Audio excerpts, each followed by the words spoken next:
There's something about the idea of buried treasure that captures the imagination. Gold hidden beneath the ocean, ancient artifacts locked away in forgotten tombs, and lost fortunes waiting to be uncovered. But these aren't just myths or fairy tales. Some of the world's greatest treasures remain missing to this day, their locations shrouded in secrecy, their stories filled with intrigue, betrayal, and sometimes even death. From sunken Spanish galleons overflowing with gold to the missing wealth of empires lost to time, history is full of real-life treasure hunts that have drawn adventurers, thieves, and explorers into the unknown. Some of these treasures have been sought for centuries, with cryptic maps, ancient legends, and hidden codes offering tantalizing clues. Others vanished in modern times, lost in the chaos of war or hidden away by those who never returned to reclaim them. So sit back, relax, and prepare to uncover the incredible tales of fortune and mystery as we dive into real-life treasure hunts and lost gold that's still missing. Chapter 1. The Mystery of Oak Island, Canada's most infamous hidden treasure.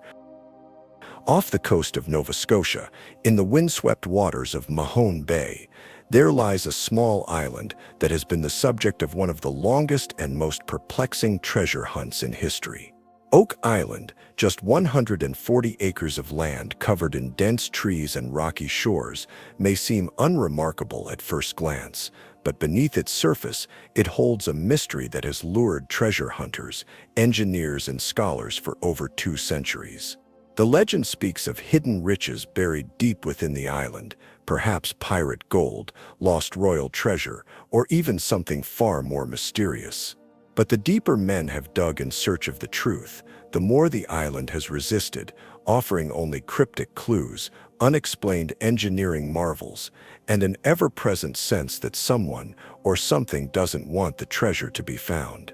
The story begins in 1795, when a young man named Daniel McGinnis made a discovery that would change the course of history. McGinnis, just a teenager at the time, had ventured onto Oak Island and noticed something unusual, a strange depression in the ground, as if the earth had been disturbed long ago. Nearby, an old wooden pulley dangled from a tree branch, swaying gently in the breeze. It looked as if someone had been working there before, perhaps digging, perhaps burying something of great importance. McGinnis wasted no time. He enlisted the help of 2 friends, and together they began to dig. What they found defied all logic. Just a few feet down, they struck a layer of carefully placed stones, unlike anything naturally occurring on the island. As they continued to dig, they found layers of wooden planks at regular intervals, 10 feet, then 20 feet, then 30 feet. It became clear that this was no ordinary hole. Someone,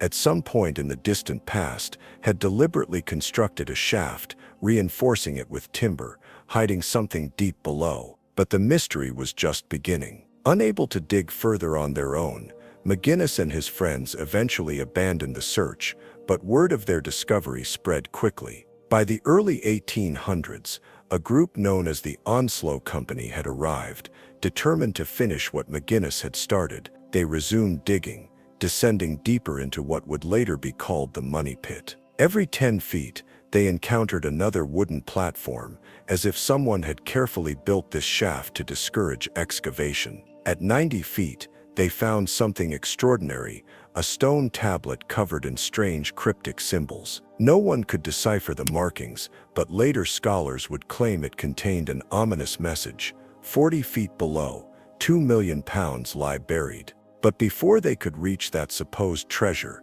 disaster struck. Without warning, the pit flooded. Water rushed in from an unknown source, filling the entire shaft. No matter how hard they tried to pump it out, the water level refused to drop. It was as if the island itself had sprung to life, determined to protect whatever lay beneath. Attempts to dig parallel tunnels failed. Every time someone thought they had the upper hand, the island fought back with cave-ins, collapses, and mysterious mechanical failures. It was almost as if someone long ago had built an elaborate trap, one designed to prevent anyone from reaching the bottom of the shaft. Over the following decades, team after team of treasure hunters arrived at Oak Island, each convinced they would be the ones to crack the mystery. Some brought state-of-the-art equipment, while others relied on gut instinct and old maps. The legend grew with each passing year. Some believed the pit contained pirate treasure, perhaps left behind by the notorious Captain Kidd. Others thought it might be the lost fortune of the Knights Templar, hidden away before their sudden disappearance from history. Some even whispered of the lost manuscripts of Shakespeare, secret artifacts from the Holy Land, or even an ancient relic with the power to change history itself. But Oak Island was not done claiming victims. Over the years, at least 6 people have died in pursuit of its secrets. In 1861, a group using steam-powered drills suddenly triggered a collapse, sending debris and water surging through their tunnels. Later in 1959, Robert Restall, one of the most dedicated modern treasure hunters, fell into a hidden shaft, overcome by toxic fumes. His son and several workers attempted to rescue him, only to succumb to the same deadly vapors. The island had added yet another tragic chapter to its history. Despite the dangers, the hunt never stopped. In the 20th and 21st centuries, new technologies offered fresh hope. Explorers used sonar, ground-penetrating radar, and deep drilling equipment. Cameras sent down into flooded tunnels revealed tantalizing glimpses, what appeared to be chests, tools, and even a human hand, preserved in the murky depths. But every time progress seemed within reach, the island had other plans. Floods continued, tunnels collapsed, machinery broke down. It was as if Oak Island refused to give up its secrets. Then, in recent years, something truly astonishing was discovered. At a depth of 170 feet, divers uncovered a series of carefully placed wooden beams, unlike anything expected in a natural environment. More shocking still, metal fragments recovered from deep below suggested that whoever built the money pit had access to materials and techniques that predated European settlement of North America. Some experts speculated that the structures could be centuries older than previously believed, raising even more questions. Who had the ability to construct such an elaborate system at a time when no known civilization in the region had the technology to do so? One of the most baffling elements of the Oak Island mystery is the flood system itself. In the early 20th century, researchers discovered that seawater was entering the pit through an intricate network of underground tunnels, originating from Smith's Cove on the other side of the island. Someone had intentionally designed this flooding mechanism, using layers of coconut fiber, eelgrass, and stone to create a booby trap that would spring into action if anyone dug too deep. But who would go to such lengths, and why? Today, the Oak Island treasure hunt continues. Millions of dollars have been spent, and countless theories have emerged. Some believe the entire mystery is a hoax, a natural sinkhole that has taken on a life of its own through centuries of legend. Others remain convinced that something valuable lies beneath, perhaps not gold or jewels, but something far more significant, something someone went to great lengths to hide. Whatever the truth may be, Oak Island has never given up its secrets easily. It stands as a testament to the allure of the unknown, a place where history, legend, and obsession collide. And so, as the wind rustles through the trees, and the tides rise and fall along the rocky shore, the island waits. It has seen fortune seekers come and go, has claimed lives and baffled minds, and yet it remains silent. The answer is there, buried beneath centuries of secrecy and layers of earth and water. But whether it will ever be found, whether anyone will ever break the curse of Oak Island, remains one of the greatest unsolved mysteries of all time. Chapter 2. The Lost Dutchman's Gold Mine, a fortune buried in the Superstition Mountains. The Superstition Mountains of Arizona rise jagged and unyielding against the endless blue sky, their sheer cliffs and winding canyons casting long, shifting shadows across the desert floor. To the native Apache, this land was sacred, a place of spirits and danger where the unwary could disappear forever. To prospectors and treasure hunters, however, these mountains held something else, something even more enticing. the promise of untold riches, a hidden mine, brimming with gold, its location known only to a few, its legend whispered from generation to generation. They called it the Lost Dutchman's gold mine, and for over a century, men have searched for it. Many have gone missing. Others have met grisly fates, but the gold, if it exists, remains buried, locked away in the heart of the superstitions, just out of reach. The story begins, like so many legends of lost treasure, with a single man, Jacob Waltz, a German immigrant who would become known as the Dutchman. Waltz was an enigmatic figure, a drifter, a miner, a man who seemed to carry the weight of a great secret on his shoulders. Some say he was first given the location of the gold by a group of Mexican miners who had discovered it decades earlier. Others claim he stole it from the Peralta family, a wealthy clan who supposedly mined gold in the Superstitions before a massacre wiped them out. But no matter how he found it, one thing was certain: Waltz knew where the gold was, and he never told a soul, at least not clearly enough for anyone to find it again. For years, Waltz lived quietly in Phoenix, an old man with little to his name, but those who knew him suspected he had wealth beyond imagining. On rare occasions, he would pay for goods with gold nuggets, their purity unlike anything found in Arizona's known mines. People whispered that he had a hidden stash, a secret vein of gold in the mountains, but when asked, he would only smile. If you knew where to look, he once said, you could take out as much as you could carry, but he wasn't about to show anyone the way. As time passed, Waltz grew old and sick. In 1891, a flood ravaged Phoenix, and his home was among those destroyed.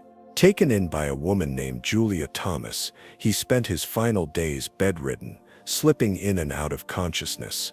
It was during this time that he reportedly revealed the secret of the Lost Dutchman's mine. Between fits of fever and coughing, he described landmarks, sharp ridges, a heart-shaped rock, a hidden canyon where the mine lay waiting. Some say he drew maps, crude sketches in the dust, but none were ever precise enough to lead to the treasure. Then, with his secrets still shrouded in mystery, Waltz died. The search for the Lost Dutchman's gold mine began almost immediately. Julia Thomas and several others ventured into the Superstitions, following the vague clues left behind by Waltz. They found nothing but heat, rattlesnakes, and the unforgiving landscape of the desert. Frustrated and nearly broke, Thomas eventually gave up and sold copies of her map to desperate prospectors. Soon word of the lost mine spread, drawing treasure hunters from across the country. Over the decades, countless men have entered the Superstition Mountains, convinced they would be the one to find the Dutchman's lost fortune. Some returned empty-handed. Others never returned at all. The mountains seemed to swallow them whole.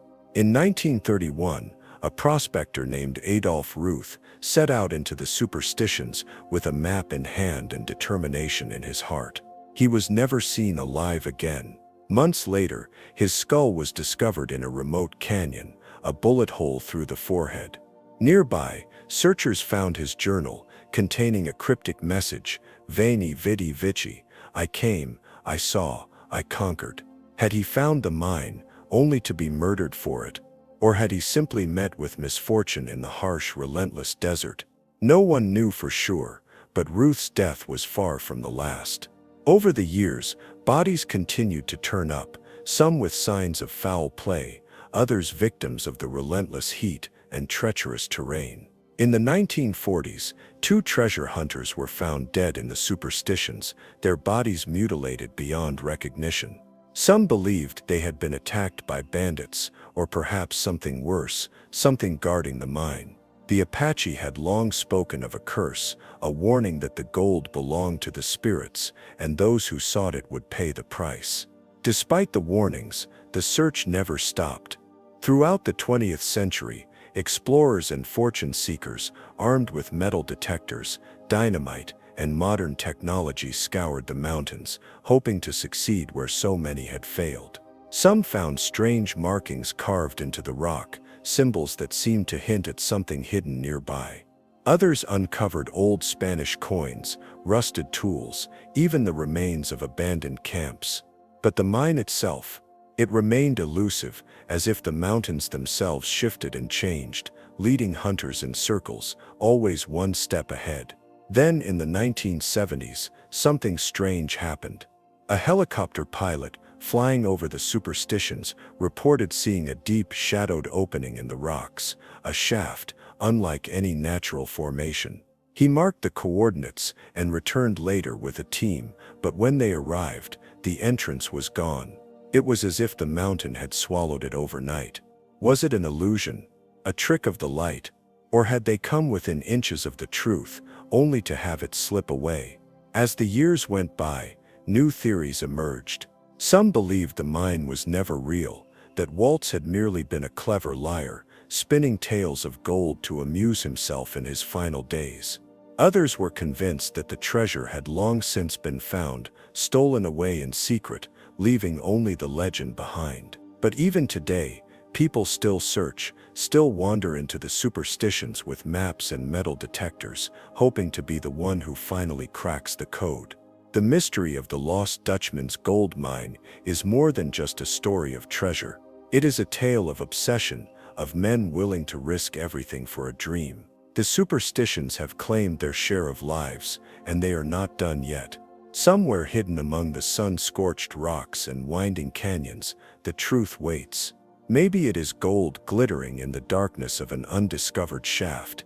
Maybe it is simply a ghost of the past, a legend that refuses to die. But until someone finally solves the mystery, the search will continue, and the mountains will keep their secret just a little longer. Chapter 3. Treasure Beneath the Waves. The Sunken Riches of the Atocha. The ocean has always been a keeper of secrets. Beneath its rolling waves and shifting tides, entire cities have been swallowed, ships lost without a trace, and riches beyond imagination hidden just out of reach. It is a realm where history is frozen in time, where the wrecks of the past remain untouched, waiting for the moment when the sea decides to give them back. And among these lost treasures, few are as famous, as legendary, or as tantalizingly close as the sunken riches of the Atocha. The Nuestra Señora de Atocha was no ordinary ship. She was a Spanish galleon, one of the most heavily armed treasure ships of her time, built to transport an unimaginable fortune across the Atlantic. In the early 17th century, Spain was at the height of its power, its empire stretching across continents, fueled by the gold and silver extracted from the mines of the New World. The Atocha was tasked with carrying this wealth back to Spain, laden with chests overflowing with coins, gold bars stacked high, and emeralds the size of a man's thumb, gems that glowed with an eerie green light, even in the dim candlelight of the ship's hold. But the Atocha was more than just a treasure ship. She was part of a fleet, a convoy of vessels carefully assembled to protect Spain's precious cargo from pirates, privateers, and rival nations hungry for their share of the riches.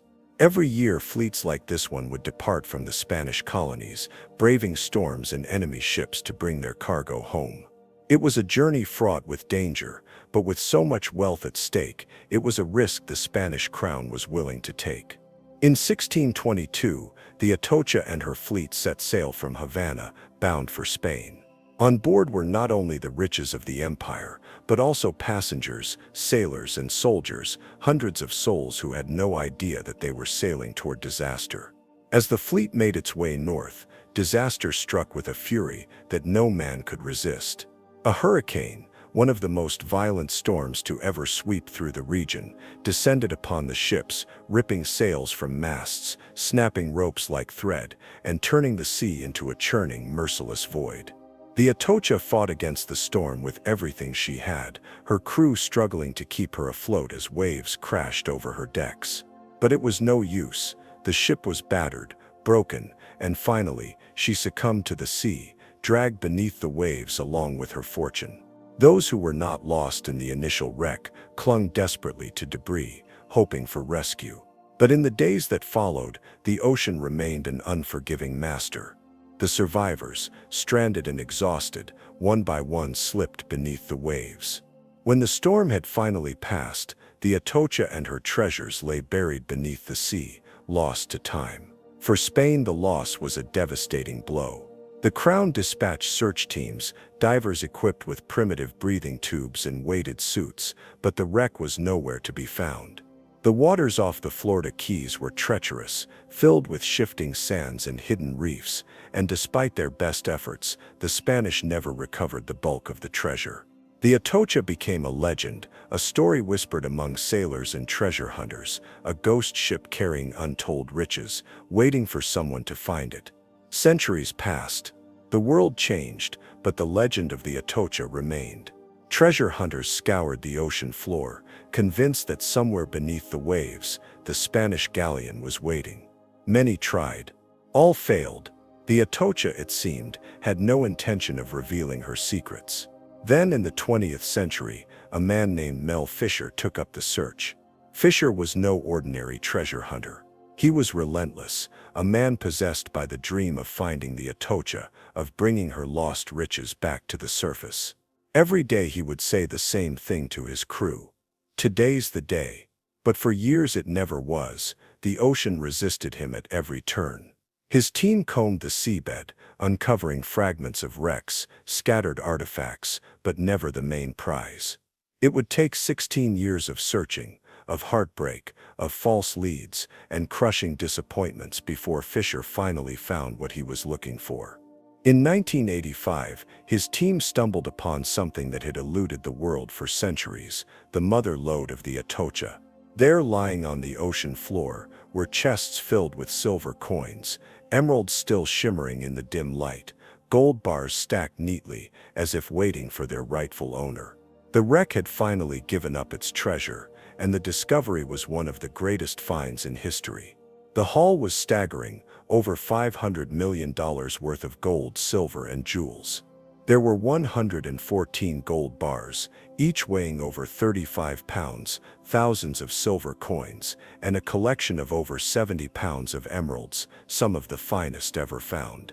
The treasure was more than just wealth, it was history, a glimpse into a world long past, a tangible link to the lost empire of Spain. But even after this monumental discovery, the Atocha still had secrets to keep. Fisher and his team had found only part of the treasure. The ship's manifest listed even more gold, more jewels, a fortune that had yet to be uncovered. Somewhere out there, beneath the waves, the rest of the Atocha's riches remained hidden. Even today, divers continue to search the waters off the Florida Keys, hoping to find the missing pieces of the puzzle. Some believe that the final part of the treasure lies buried beneath the shifting sands, covered and uncovered by the tides, just beyond human reach. Others whisper that the treasure has already been found, quietly taken and sold, leaving nothing but rumors behind. But one thing is certain, the legend of the Atocha lives on. It is a story of perseverance, of obsession, of men who have dedicated their lives to chasing a dream. And somewhere, beneath the waves, whether waiting to be discovered or long since plundered, the final pieces of its fortune remain. The ocean does not give up its secrets easily. But for those willing to search, for those who believe, the treasure of the Atocha is still out there, waiting. Chapter 4. The Missing Millions of the Confederate Gold Train. The end of the American Civil War was chaotic, a time of desperation and uncertainty, when the fate of a nation hung in the balance. The Confederacy was crumbling. Its armies scattered, its leaders on the run. Union forces were closing in, and with every passing day, the Confederacy's hold on power slipped further away. But as the South fell, so too did its treasury, a vast fortune in gold, silver, and hard currency, money that was meant to sustain a nation, but instead vanished without a trace. It was the money that fueled the rebellion, the financial backbone of the Confederacy, and when the war came to a close, it was gone. And with it, one of the greatest mysteries in American history was born, the missing millions of the Confederate gold train. In the final days of the war, Confederate leaders knew they were fighting a losing battle. Richmond, the capital of the Confederacy, was no longer safe. Union General Ulysses S. Grant was pressing in from the north, and soon the city would fall. The Confederate government had no choice but to flee, and with them they took everything of value: their official records, their personal belongings, and most importantly, the treasury. The Confederacy had amassed an enormous fortune throughout the war, money acquired through taxation, trade, loans, and even foreign investments. Gold coins, silver bars, valuable jewelry, and government-issued currency filled the coffers, a lifeline that could be used to sustain the government in exile or finance a possible resurgence. If the South was to rise again, it would need its wealth.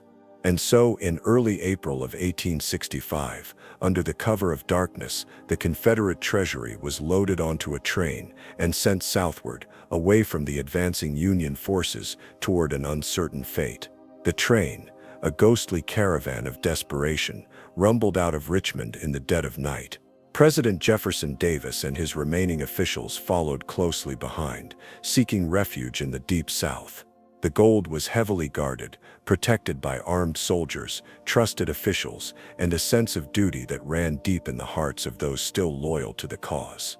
But in war, loyalty is fragile, and as the Confederacy crumbled, so too did the bonds of trust. As the train moved deeper into the South, its path became uncertain.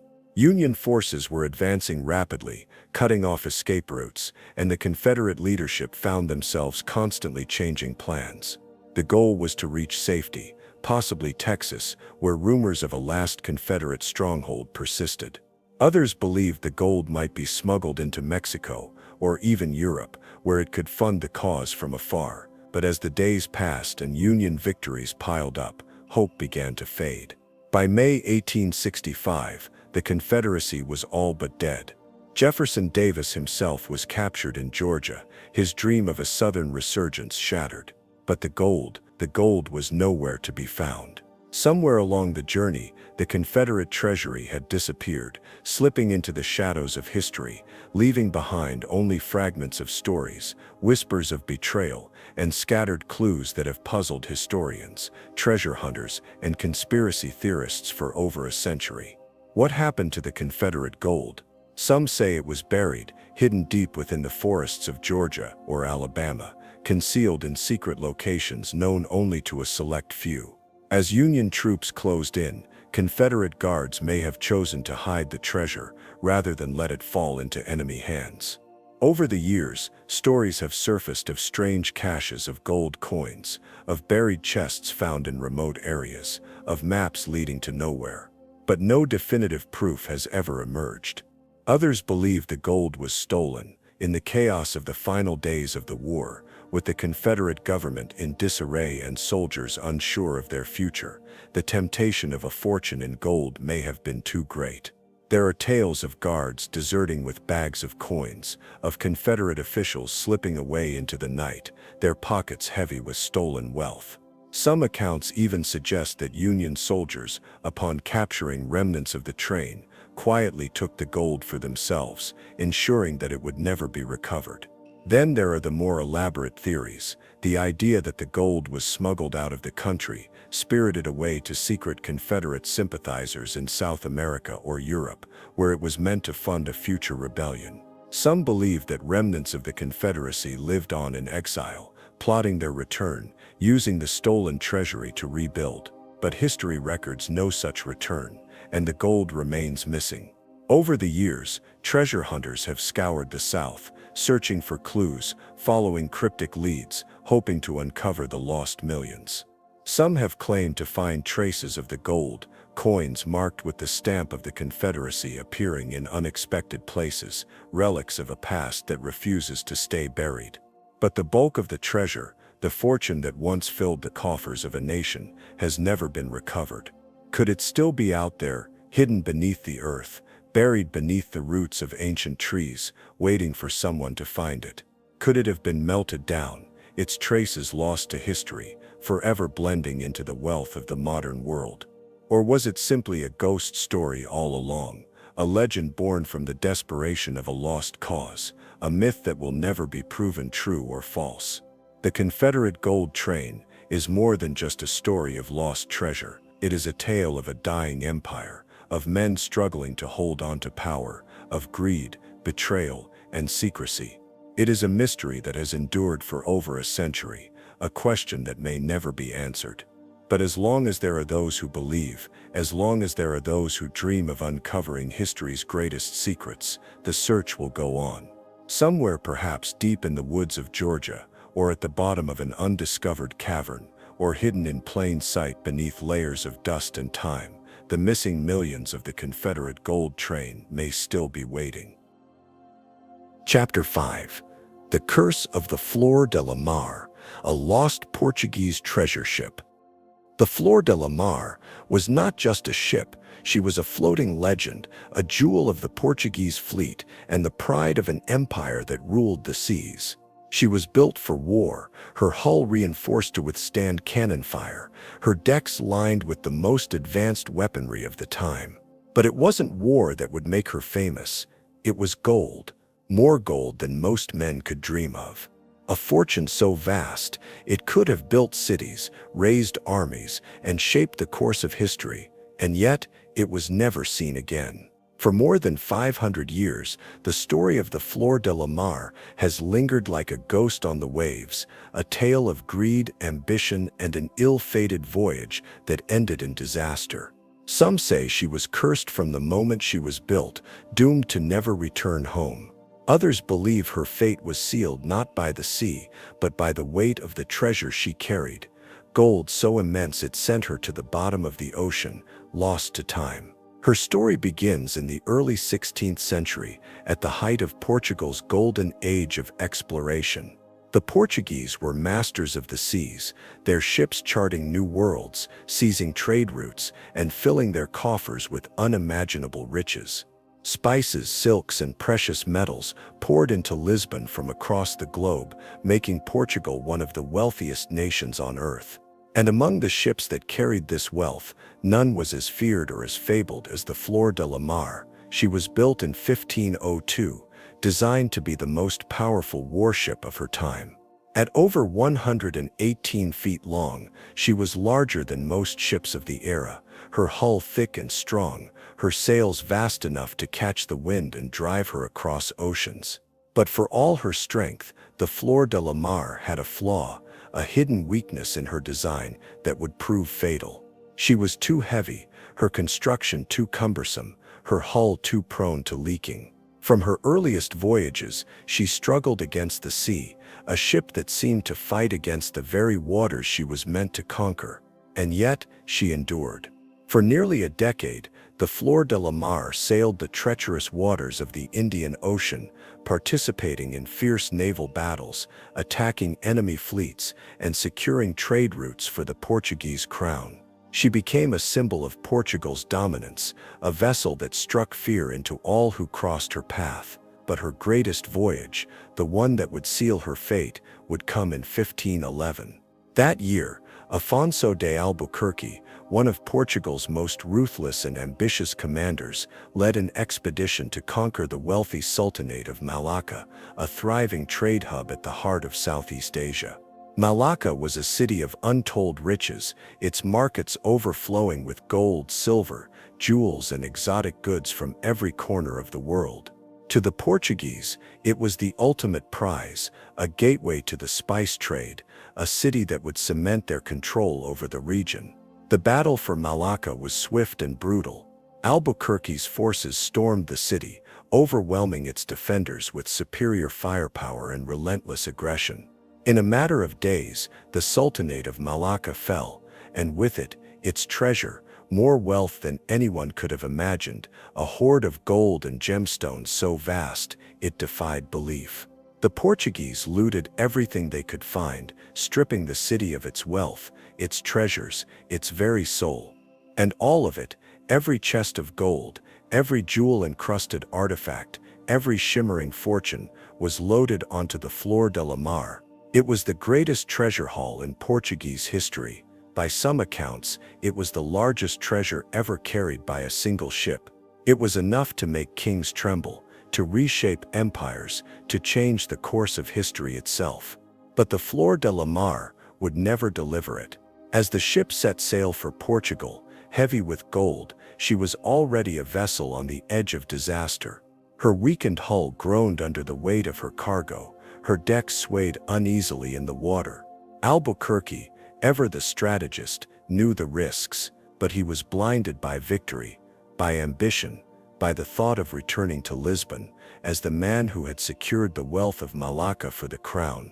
Then disaster struck. As the Flor de la Mar sailed through the treacherous waters of the Strait of Malacca, a violent storm erupted. The sea raged, waves crashing against her sides, wind howling through her sails. The ship struggled, her heavy hull unable to fight against the fury of the storm. And then it happened. The hull cracked, the planks split, and water rushed in. The Flor de la Mar, weighed down by her fortune, began to sink. In the chaos, men screamed, scrambling to abandon ship, desperate to escape the fate that awaited them in the dark waters below. But the treasure, the immense fortune that had been stolen from Malacca, was too heavy, too vast. As the ship went down, so did the gold, swallowed by the sea, lost to the depths. Albuquerque himself barely escaped with his life, watching helplessly as the Flor de la Mar and its unimaginable wealth disappeared beneath the waves. The ship was gone, and with it, one of the greatest fortunes ever assembled. For centuries, treasure hunters have sought the lost riches of the Flor de la Mar. Some believe it lies in shallow waters off the coast of Sumatra, hidden beneath layers of sand and coral. Others think the wreckage has long since disintegrated, its treasure scattered across the ocean floor beyond reach. Countless expeditions have been launched, millions of dollars spent, and yet nothing, but there are whispers. Stories of gold coins washing ashore, of strange artifacts found in the hands of fishermen, of secret maps passed down through generations. Some claim the treasure was never lost at all, that it was salvaged in secret, hidden away by those who found it first. Others believe the curse of the Flor de la Mar protects the gold, dooming any who try to claim it. The Portuguese crown never recovered its lost fortune. The Flor de la Mar became a ghost, a legend, a mystery that endures to this day. And somewhere beneath the waves, her treasure may still be waiting, waiting for the one who dares to find it, waiting for the one who can finally break the curse. Chapter 6. The Nazi Gold Train, a hidden hoard in the mountains of Poland. During the final days of World War II, chaos reigned in Nazi Germany. The once mighty Third Reich was crumbling, its armies retreating on all fronts, its cities reduced to rubble by relentless Allied bombings. The Nazis, who had spent over a decade looting Europe's wealth, now faced an impossible choice: surrender their stolen treasures or find a way to hide them before the enemy arrived. In the heart of this desperation lies one of the most tantalizing mysteries of the 20th century, the legend of the Nazi gold train. A train, supposedly laden with stolen gold, priceless art, and untold riches, vanished without a trace in the Owl Mountains of Poland, never to be seen again. It is a story shrouded in secrecy, buried beneath layers of speculation, eyewitness accounts, and whispered rumors that have persisted for decades.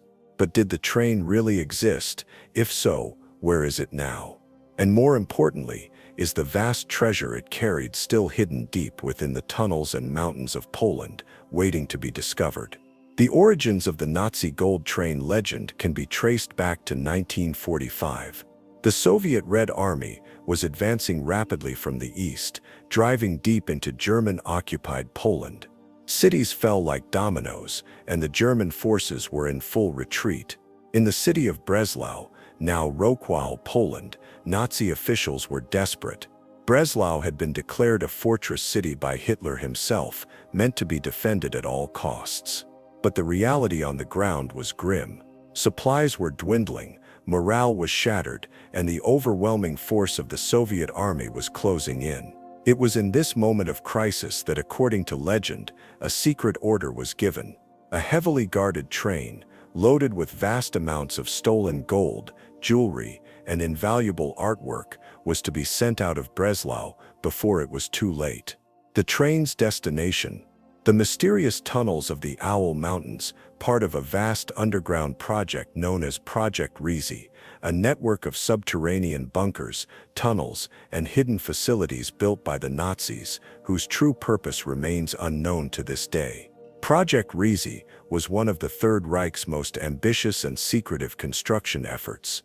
Nestled within the dense forests and rocky peaks of southwestern Poland, these tunnels were carved deep into the mountains, their exact size and extent still uncertain.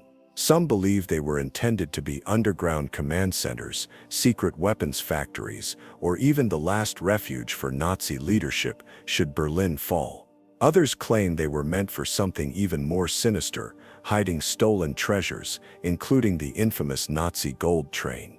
As the story goes, the train left Breslau under heavy guard, heading westward toward the Owl Mountains. Somewhere along the way, it disappeared. The details vary from account to account.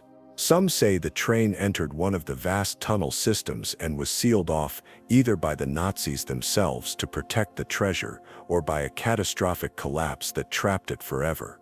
Others believe it was driven onto a hidden rail line, deep into the mountains, and covered with explosives to ensure no one would ever find it. And then there are those who claim that the train never made it at all, that it was intercepted, its cargo looted, its existence erased from history. What is known, however, is that in the years following the war, whispers of the missing train persisted. Survivors spoke of Nazi officers discussing a treasure-laden train in the final days of the war. Local villagers reported strange military activity near the tunnels. Soviet forces, upon occupying the region, conducted secretive searches, yet whatever they found, they never disclosed. In the decades that followed, treasure hunters, historians, and conspiracy theorists alike have tried to unravel the mystery. The idea of a hidden Nazi gold train has inspired countless expeditions, each searching for the fabled fortune buried beneath the mountains. Some have relied on historical records, tracing the movements of German supply trains in the final months of the war. Others have used advanced technology, ground-penetrating radar, magnetometers, even satellite imaging to scan the depths of the mountains for any sign of the lost train. One of the most explosive claims came in 2015, when two treasure hunters, Piotr Koper and Andreas Richter, announced that they had found evidence of a train buried near the Polish town of Wałbrzych. Their claim sparked a media frenzy, drawing international attention and even prompting the Polish government to investigate. Excavation teams, armed with high-tech equipment, descended upon the suspected site. But after months of digging, no train was found. The case was dismissed by officials as a wild goose chase, a legend with no basis in reality. And yet, the whispers did not stop. Some believe the Polish government knows more than it lets on, that the train may have been secretly recovered years ago, its treasure quietly removed. Others argue that the train still exists, buried deeper than anyone realizes, waiting for the right discovery. But the real mystery of the Nazi gold train isn't just about gold or treasure, it's about the secrecy, the unanswered questions, the idea that something so massive, an entire train loaded with stolen wealth, could simply vanish. It's about the enduring allure of hidden history, of fortunes lost and found, of the tantalizing possibility that somewhere, beneath the mountains of Poland, an entire train filled with Nazi gold still waits, untouched by time, waiting to reveal its secrets. For now, the legend of the Nazi gold train remains just that, a legend. But the search is far from over. Somewhere in the Owl Mountains, in the depths of tunnels that have been sealed for decades, the truth may still be waiting. Perhaps the gold remains buried, its secrets locked away beneath rock and soil, or perhaps, as some believe, it was never lost at all, only hidden, waiting for the right moment to re-emerge. And so the legend continues. The treasure hunters keep searching. The historians keep digging, and the story of the Nazi gold train refuses to fade, as long as there are those who believe that somewhere in the darkness, beneath layers of history and secrecy, the lost gold of the Third Reich is still out there, waiting to be found. Chapter 7. The Amber Room. The priceless Tsarist treasure that vanished without a trace. There are treasures that are measured in gold, in gemstones, in stacks of banknotes hidden away in vaults. And then there are treasures whose value defies currency, artifacts so rare, so beautiful, so steeped in history that they become more than just objects. They become legends. The Amber Room was one such treasure. A masterpiece of unparalleled craftsmanship, it was called the eighth wonder of the world. A chamber covered entirely in panels of glimmering golden-hued amber, inlaid with intricate mosaics and decorated with shimmering gold leaf. It was a dazzling fusion of art, wealth, and political power. Built in the early 18th century for Prussian royalty, it was later gifted to Russia's Peter the Great, becoming a centerpiece of the Grand Catherine Palace near St. Petersburg. For over 2 centuries, it stood as one of the most breathtaking achievements of European artistry. And then in the chaos of World War II, it vanished. Its disappearance remains one of history's greatest unsolved mysteries. Entire battalions of soldiers were said to have been involved in its removal. It was packed, crated, and transported to an unknown location. Some say it was hidden in a bunker beneath a crumbling castle. Others believe it was loaded onto a ship that now rests at the bottom of the Baltic Sea. There are even those who whisper that it was destroyed in a blaze, its golden panels melting into nothing, leaving behind only ash and memory. To this day, no one knows where the Amber Room is, and no one knows if it still exists. The story of the Amber Room begins in Prussia, in the early 1700s, during an age when European monarchs competed not just in military conquests, but in artistic and architectural grandeur. The original room was designed for Frederick I, the King of Prussia, a ruler obsessed with opulence. His vision was to create a room unlike any other, a chamber made almost entirely of amber, the fossilized resin of ancient trees, known for its deep golden hues and the way it seemed to glow in candlelight. With the help of some of Europe's finest artisans, this vision became a reality.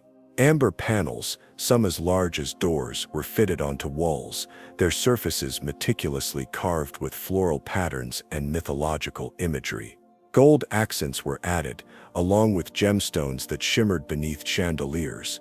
Mirrors reflected the light in mesmerizing ways, creating an effect that made the entire room feel like it was alive, shifting and glowing as one moved through it.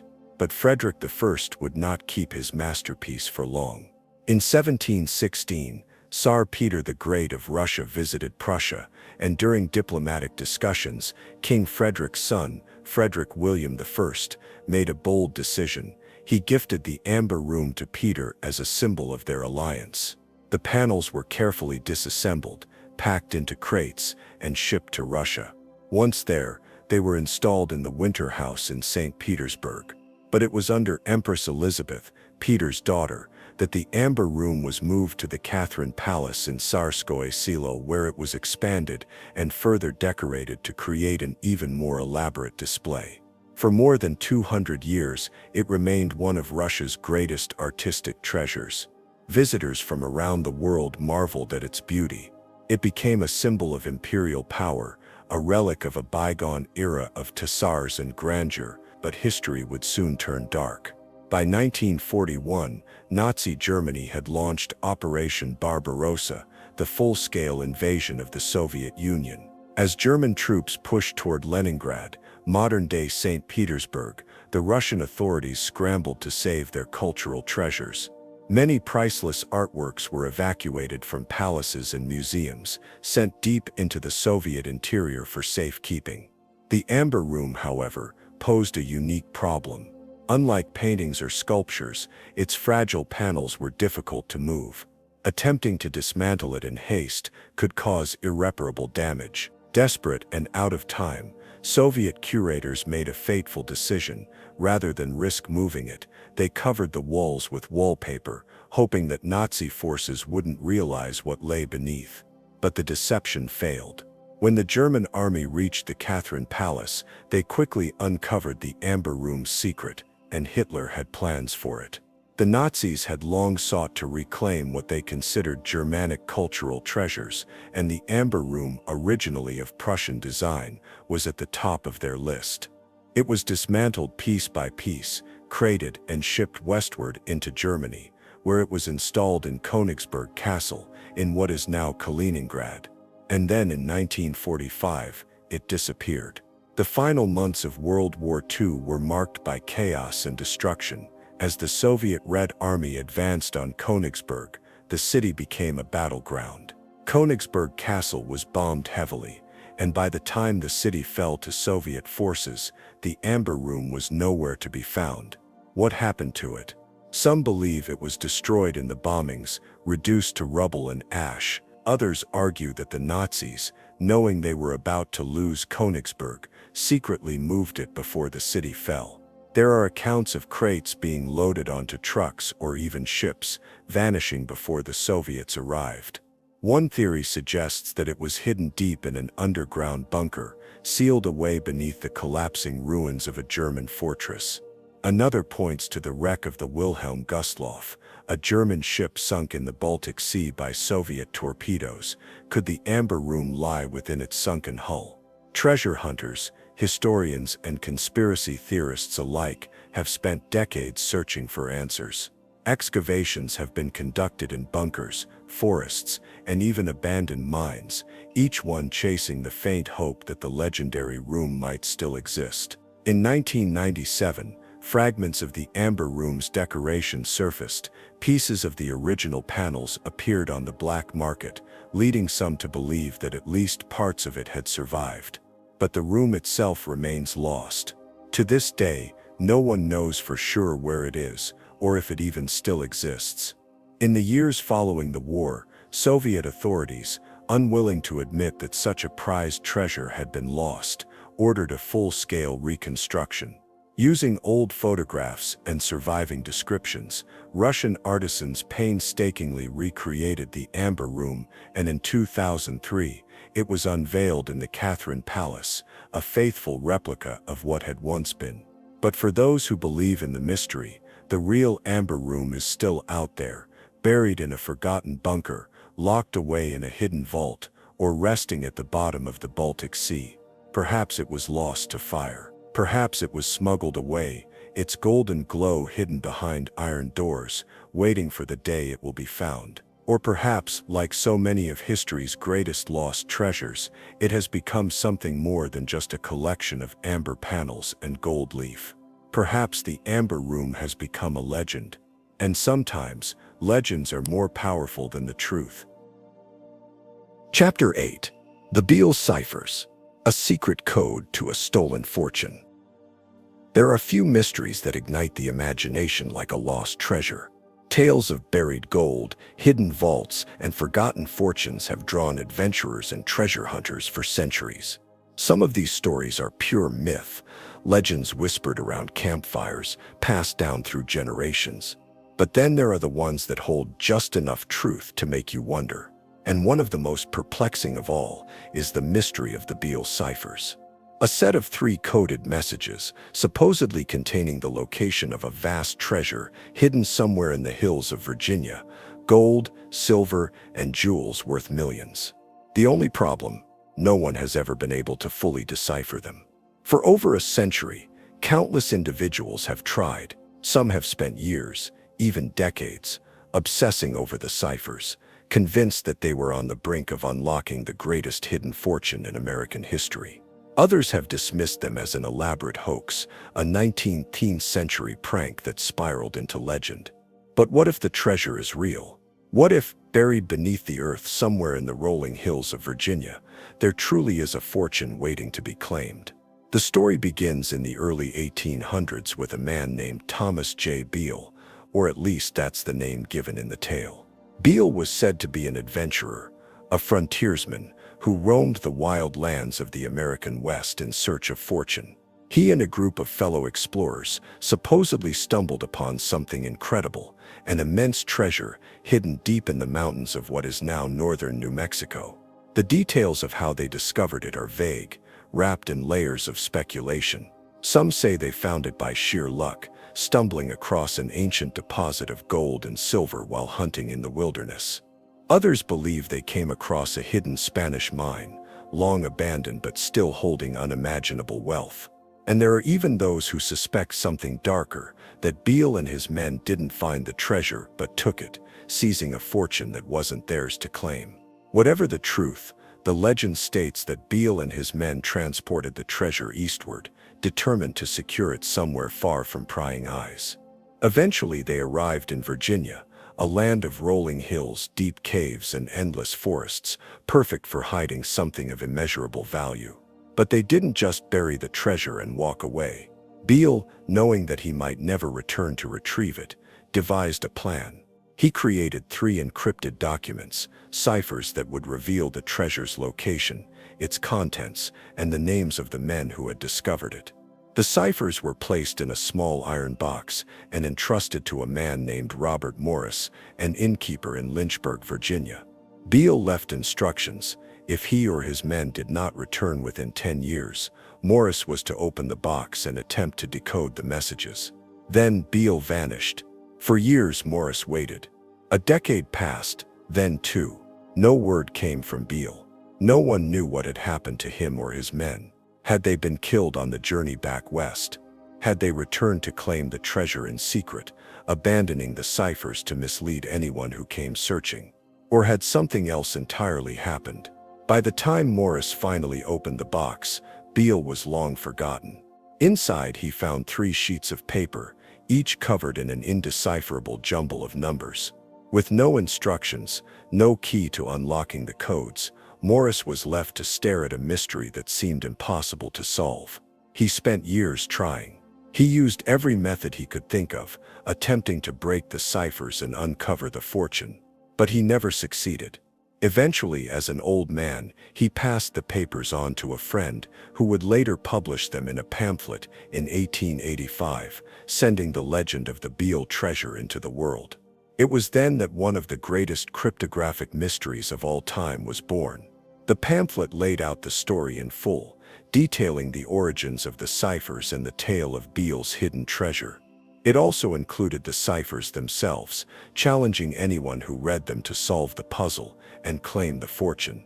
For decades, no one could make sense of them, until by pure chance, a breakthrough was made. Someone discovered that one of the ciphers, cipher #2, could be decoded using the Declaration of Independence as a key. When applied, the seemingly random numbers transformed into coherent sentences. And what they revealed was astonishing. Cipher #2 described the treasure in detail. According to the message, the hoard consisted of over 2,900 pounds of gold, 5,100 pounds of silver, and thousands of jewels, all buried in a secure location in Bedford County, Virginia. A fortune beyond comprehension. But there was a problem.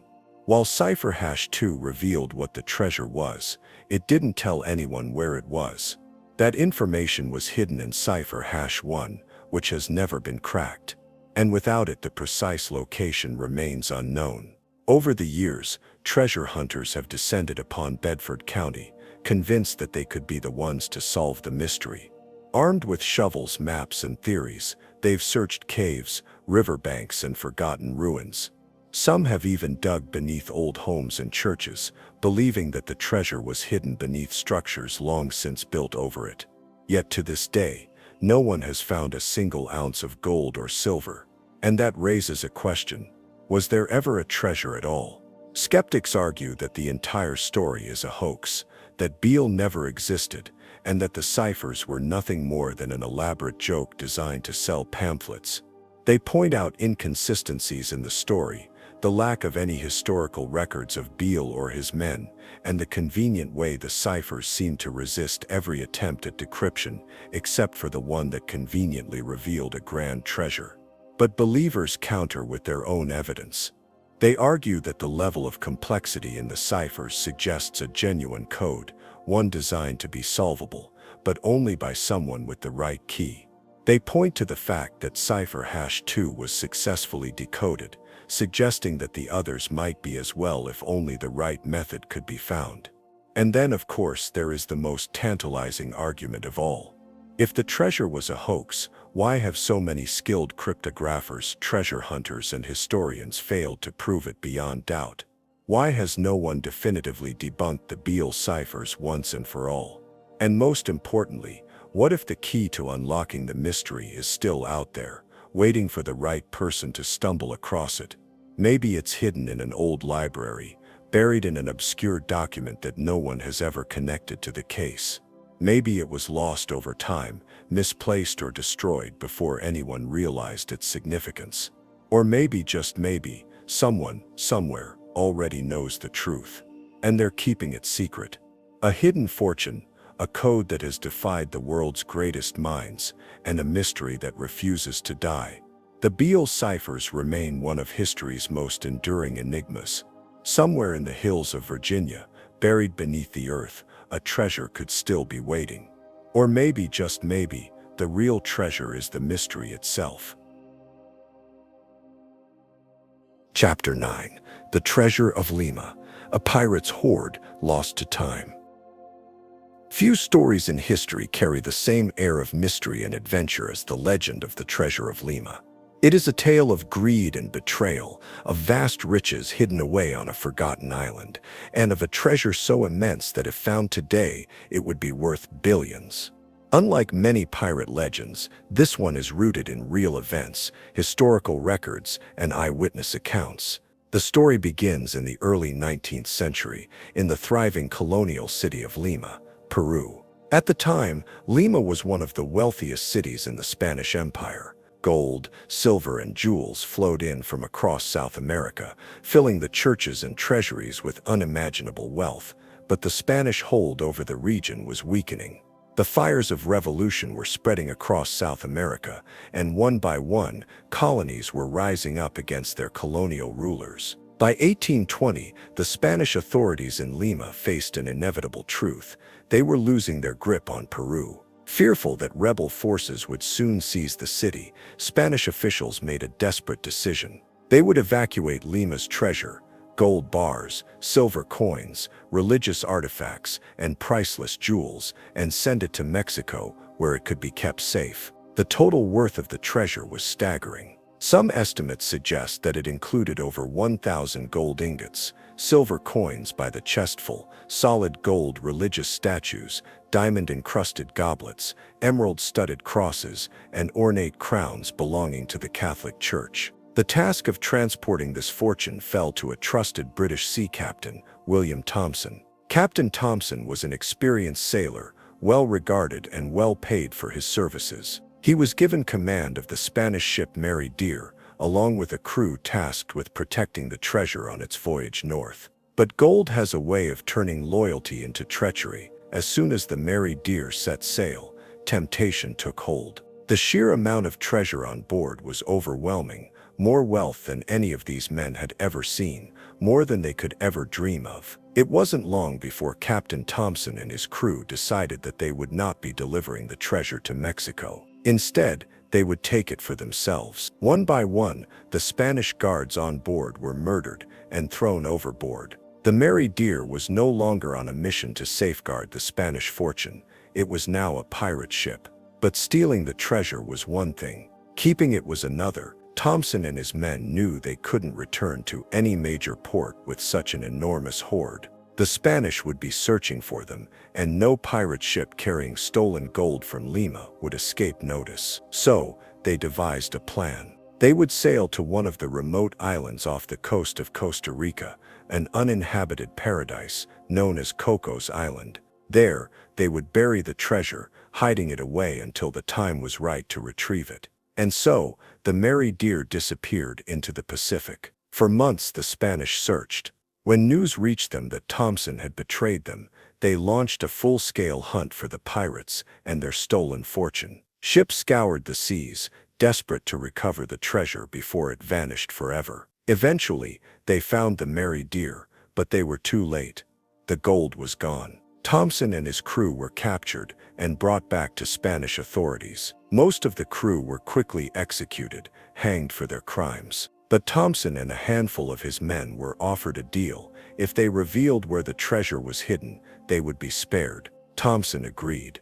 He promised to lead the Spanish back to the treasure's location. But as soon as they reached the island, Thompson and his men made a desperate escape, vanishing into the jungle. The Spanish waited, scouring the island, but the pirates were never found. Thompson was never seen again, and neither was the treasure. For over 200 years, the legend of the treasure of Lima has captivated explorers, historians, and treasure hunters alike. Cocos Island, a remote jungle-covered island in the Pacific, is at the center of this mystery. For centuries, treasure hunters have scoured its forests, dug along its beaches, and searched its caves, convinced that the legendary Hoard is still hidden beneath the earth. One of the first serious attempts to find the treasure came in the 19th century. A German adventurer named August Gissler spent 19 years searching the island, convinced he was close to uncovering the lost fortune. He dug extensively, exploring every cave and crevice, but found nothing more than a few scattered gold coins. Others followed in his footsteps. Explorers, fortune seekers, and even famous figures like Franklin D. Roosevelt and Hollywood director Errol Flynn tried their luck, drawn by the allure of buried gold. Yet, despite their efforts, the treasure has never been found. Many believe the hoard is still there, hidden deep within the island's caves or buried beneath centuries of overgrowth. Some speculate that Thompson himself may have returned for it, retrieving what he could before disappearing into history. Others believe that the treasure was never on Cocos Island at all, that Thompson deliberately misled the Spanish, taking the gold elsewhere and hiding it where no one would think to look. Then there are those who say the treasure has already been found. Rumors persist that in the early 20th century, a group of unknown treasure hunters stumbled upon a portion of the hoard. According to legend, they retrieved some of the gold and quietly left, never revealing what they had found. But whether this is truth or mere speculation remains uncertain. The island itself has changed hands over the centuries, becoming a protected national park. Modern treasure hunting is heavily restricted, but that hasn't stopped the most determined seekers. Advances in technology, ground-penetrating radar, satellite imaging, and remote sensing offer new possibilities for uncovering what lies beneath the surface. But will the treasure ever be found? The truth is, the legend of the treasure of Lima may be more valuable than the gold itself. The idea of a lost pirate fortune, hidden away on a deserted island, has fueled imaginations for generations. It has inspired novels, films, and countless expeditions, and yet, the mystery endures. Perhaps, somewhere beneath the dense jungle of Cocos Island, the treasure still rests, waiting for the right person to uncover it. Or perhaps, just like Captain Thompson and his men, it has long since disappeared into the sea of time. Chapter 10.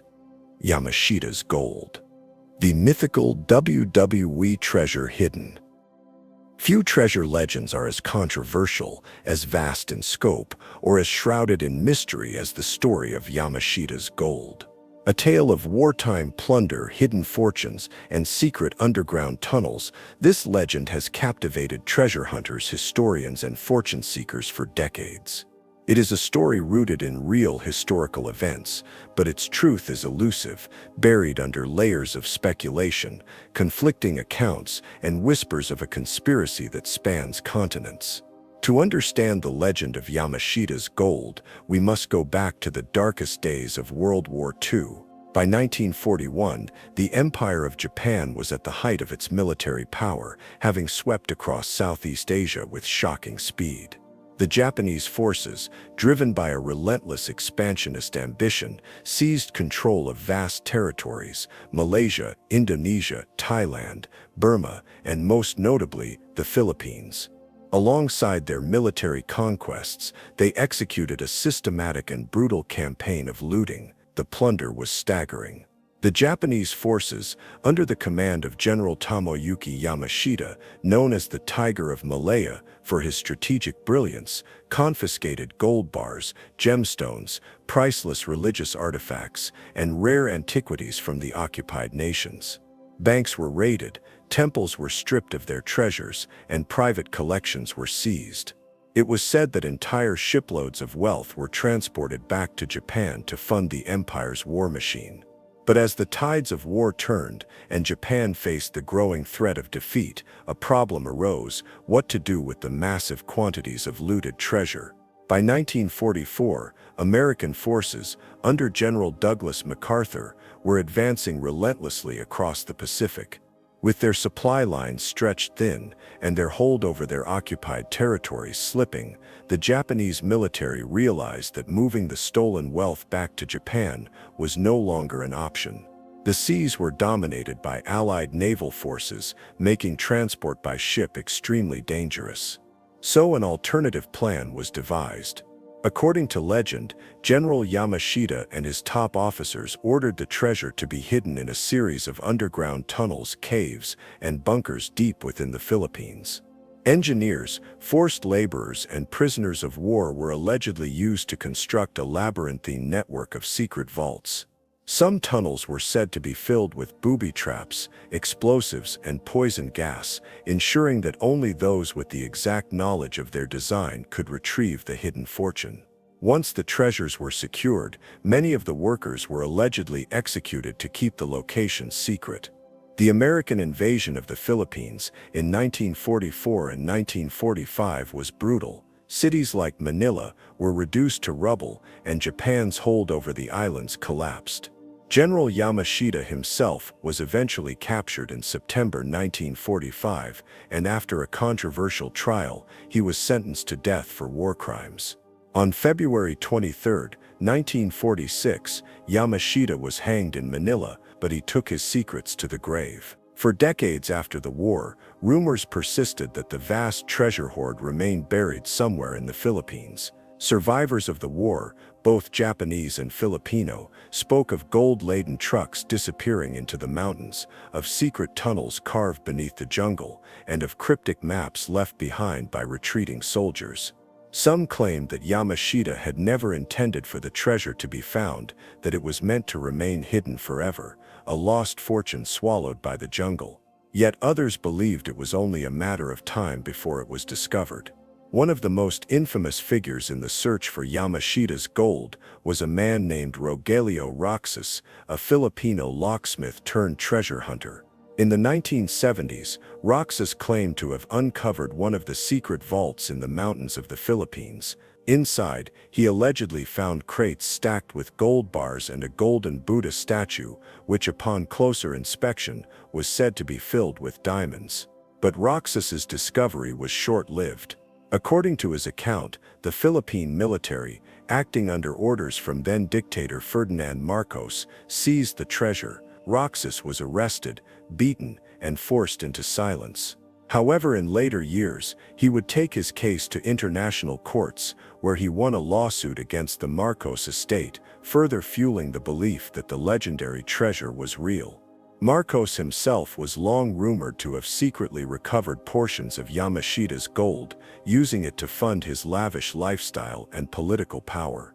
Some researchers believe that hidden caches of gold helped prop up his regime for decades. But if Marcos did uncover part of the treasure, he took that knowledge with him when he was ousted from power in 1986, and so, the legend continues. Over the years, numerous treasure hunters, from professional excavation teams to amateur fortune seekers, have scoured the mountains and jungles of the Philippines in search of Yamashita's gold. Some claim to have found markings, symbols carved into trees, strange rock formations, and coded maps that point to hidden locations. Others have uncovered tunnels, only to find them empty or filled with nothing more than decayed remnants of wartime activity. One of the greatest obstacles to solving the mystery is the sheer scale of the alleged hiding places.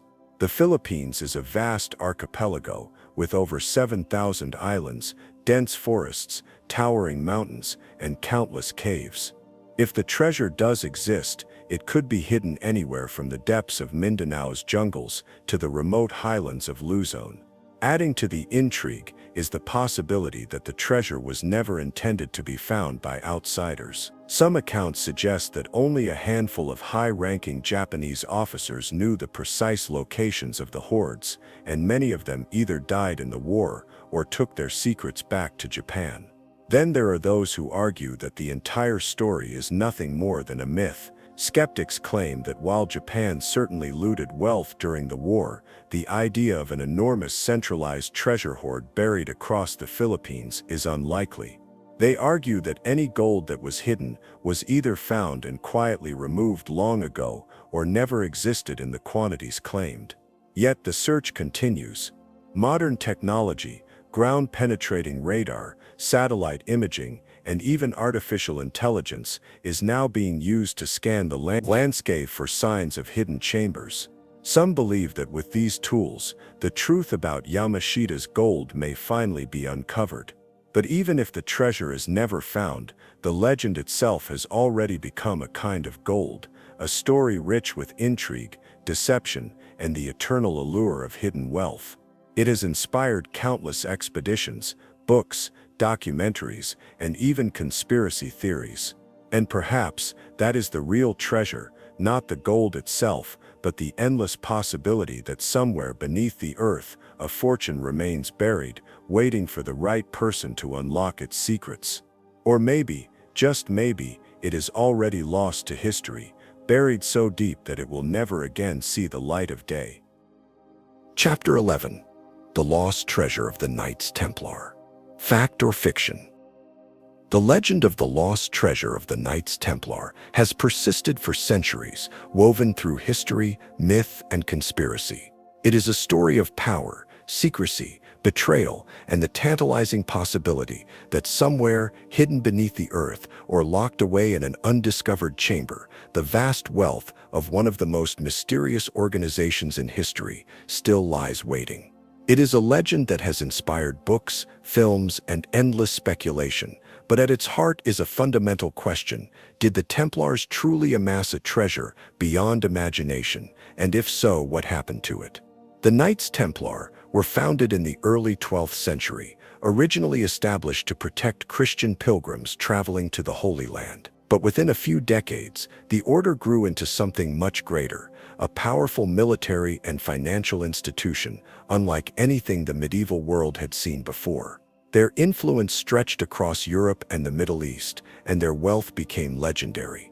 The Templars developed a sophisticated banking system that allowed nobles and kings to deposit their riches for safekeeping, and in return, the order lent money, issued credit, and accumulated assets on a massive scale. Their financial empire was vast, and with it came the inevitable rumors of an enormous hidden treasure. Some claimed it was made up of gold, silver, and jewels plundered from the battlefields of the Crusades. Others believed it contained sacred relics, artifacts of immeasurable value, including the Holy Grail, the Ark of the Covenant, or the lost manuscripts of ancient wisdom. Whatever the truth, the power of the Templars grew to such an extent that even kings began to fear them. And then, suddenly, they were gone. In 1307, King Philip IV of France, deeply in debt to the Templars, orchestrated their downfall. On October 13th, a date that would forever be linked with misfortune, Philip ordered the mass arrest of the Templars throughout France. Accused of heresy, devil worship, and countless other fabricated crimes, the once mighty order was brought to its knees. Many of its members were tortured into confessions and burned at the stake, and in 1312, Pope Clement V officially dissolved the Templars under pressure from Philip. But there was one problem: the treasure, the immense fortune that the Templars were rumored to have possessed, was never found. When the king's forces raided the Templar headquarters in Paris, they found the buildings nearly empty. The order's massive wealth, which should have been stored in their treasury, had seemingly vanished. Across Europe, Templar properties were seized, but the gold, the relics, the rumored hoards of hidden wealth, none of it was recovered. So what happened? One theory suggests that the Templars, aware that the king was plotting against them, secretly moved their treasure before the arrests could take place. Some believe that on the night of October 12, 1307, just hours before the crackdown, several wagons loaded with gold, documents, and relics were quietly taken out of Paris, vanishing into the countryside. But where did they go? One of the most enduring legends suggests that the treasure was transported to the port of La Rochelle, where a fleet of Templar ships was waiting. According to this theory, the ships set sail in the dead of night, carrying the treasure far from France. Some believe they went to Scotland, where the Templars found refuge under the protection of Robert the Bruce, whose forces were engaged in their own struggle against England. Others claim the ships crossed the Atlantic centuries before Columbus, reaching the shores of the New World, where the treasure was hidden deep in the uncharted lands of North America. Then there are those who believe the treasure never left France at all. According to some accounts, the Templars constructed elaborate underground vaults beneath their strongholds, hiding their riches in tunnels and chambers that have yet to be discovered. One of the most famous sites linked to this theory is the ruins of Château de Gisors, where legends claim the last Grand Master of the Templars, Jacques de Molay, ordered the treasure to be buried before his execution. But perhaps the most intriguing and controversial claim about the Templar treasure is its supposed connection to the Freemasons. Some historians believe that when the Templars were persecuted, their surviving members went underground, forming secret societies that carried on their traditions. Over time, these groups evolved, eventually emerging centuries later as the Freemasons. Some even claim that the modern Freemasons still guard the lost Templar treasure, its location known only to a select few within the highest ranks of the organization. One of the most famous places linked to the Templar treasure is Oak Island, a small mysterious landmass off the coast of Nova Scotia, Canada. For over 2 centuries, treasure hunters have searched Oak Island's infamous money pit, believing it to be the final resting place of the Templar fortune. Theories suggest that the Templars, having fled to the New World, constructed an elaborate underground system of tunnels and traps to protect their hoard. Despite numerous excavations, no definitive proof of the Templar treasure has ever been found, but the search continues. The legend of the lost Templar treasure has endured for so long because, unlike many other treasure myths, it is deeply rooted in historical events. The Templars were real, their immense wealth was real. Their persecution and sudden disappearance from history were real. The only question that remains is, did they take their fortune with them? In the centuries since their downfall, countless adventurers, scholars, and conspiracy theorists have sought the truth. Some claim that coded messages hidden in ancient manuscripts point to the treasure's location. Others believe that elaborate carvings on medieval cathedrals contain cryptic symbols left behind by the surviving Templars, marking a trail for those worthy enough to follow it. And then there is the possibility that the greatest treasure of the Templars was never gold at all. Some believe that the real secret they guarded was knowledge, esoteric wisdom so powerful that it had to be hidden from the world. Ancient secrets of alchemy, forbidden histories of lost civilizations, or even proof that would shake the foundations of modern religion. Whatever the truth, the mystery of the lost Templar treasure remains one of history's greatest enigmas. Perhaps it is still out there, waiting to be found. Perhaps it was destroyed long ago, or perhaps it was never meant to be discovered at all. But as long as the legend endures, the search will continue. Because somewhere buried beneath centuries of secrecy, there may still be a fortune beyond imagination, locked away in the shadows of history, waiting for those daring enough to uncover it. Chapter 12. The Missing Crown Jewels of Ireland. The theft of the Irish crown jewels is one of the greatest unsolved mysteries in Ireland's history. A daring heist, a web of suspicion, and a treasure that vanished without a trace. This is a story of intrigue, betrayal, and a lingering mystery that has fascinated historians, conspiracy theorists, and treasure hunters alike for more than a century. The Irish crown jewels were no ordinary treasures. The regalia, officially known as the insignia of the Order of St. Patrick, was a stunning collection of ceremonial jewelry, an intricate, dazzling display of diamonds, emeralds, rubies, and other precious stones. These jewels weren't just a symbol of royal authority, they represented Ireland's connection to the British crown, a link forged through centuries of history and political struggle. The most famous piece was the bejeweled star of the Order of St. Patrick, a breathtaking work of craftsmanship featuring over 400 glittering stones. For years, the jewels were kept under tight security in Dublin Castle, the seat of British rule in Ireland. A vault protected by thick iron bars and heavy locks ensured that these priceless artifacts remained safe. Or so it was believed. Then in 1907, the unthinkable happened. On the morning of July 6th, officials arrived at Dublin Castle for a routine check of the jewels. But when the steel safe was opened, the precious regalia was gone. Not a single stone remained. The lock was unbroken. There was no sign of forced entry. It was as if the jewels had simply vanished into thin air. The news sent shockwaves through the British establishment. A theft of this magnitude wasn't just a crime, it was an embarrassment to the crown. King Edward VII himself was enraged. A high-profile investigation was launched immediately, but as detectives scoured the castle, they found no fingerprints, no broken doors, no signs of an outsider having entered the secure vault. Whoever had taken the jewels had done so without leaving a trace. The investigation quickly turned toward the person responsible for their safekeeping. Sir Arthur Vicars, the Ulster King of Arms. It was his duty to guard the regalia, and suspicion fell upon him almost immediately. Vicars was known for his careless handling of security.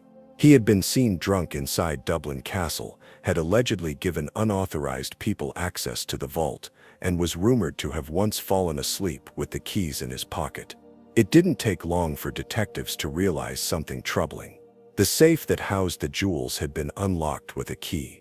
There were no signs of forced entry, meaning that the thief must have had inside access. And that's when the mystery deepened. If the crime had been an inside job, who had orchestrated it? Rumors swirled about secret societies, political conspiracies, and double agents. Some whispered that the theft was an act of Irish nationalist defiance, a symbolic strike against British rule. Others believed it was a crime of pure greed, someone looking to sell the jewels on the black market. But then, the story took a darker turn. Several witnesses claimed that Sir Arthur Vicars and his inner circle had thrown wild late-night parties inside Dublin Castle. There were reports of guests being given unauthorized access to the safe room, some of whom were never identified. Vicars himself refused to cooperate fully with the police investigation, deepening suspicions against him. As the scandal unfolded, another bizarre twist emerged. A group of detectives reportedly traced the stolen jewels to Paris, believing that they had been smuggled out of Ireland almost immediately after the heist. But just as they closed in, the trail went cold. The jewels were never recovered. And then came the strangest revelation of all. Several years after the theft, whispers of a royal cover-up began to surface. Some theorists believed that a high-ranking member of British society had been involved in the crime, and that the investigation had been quietly shut down to protect the monarchy.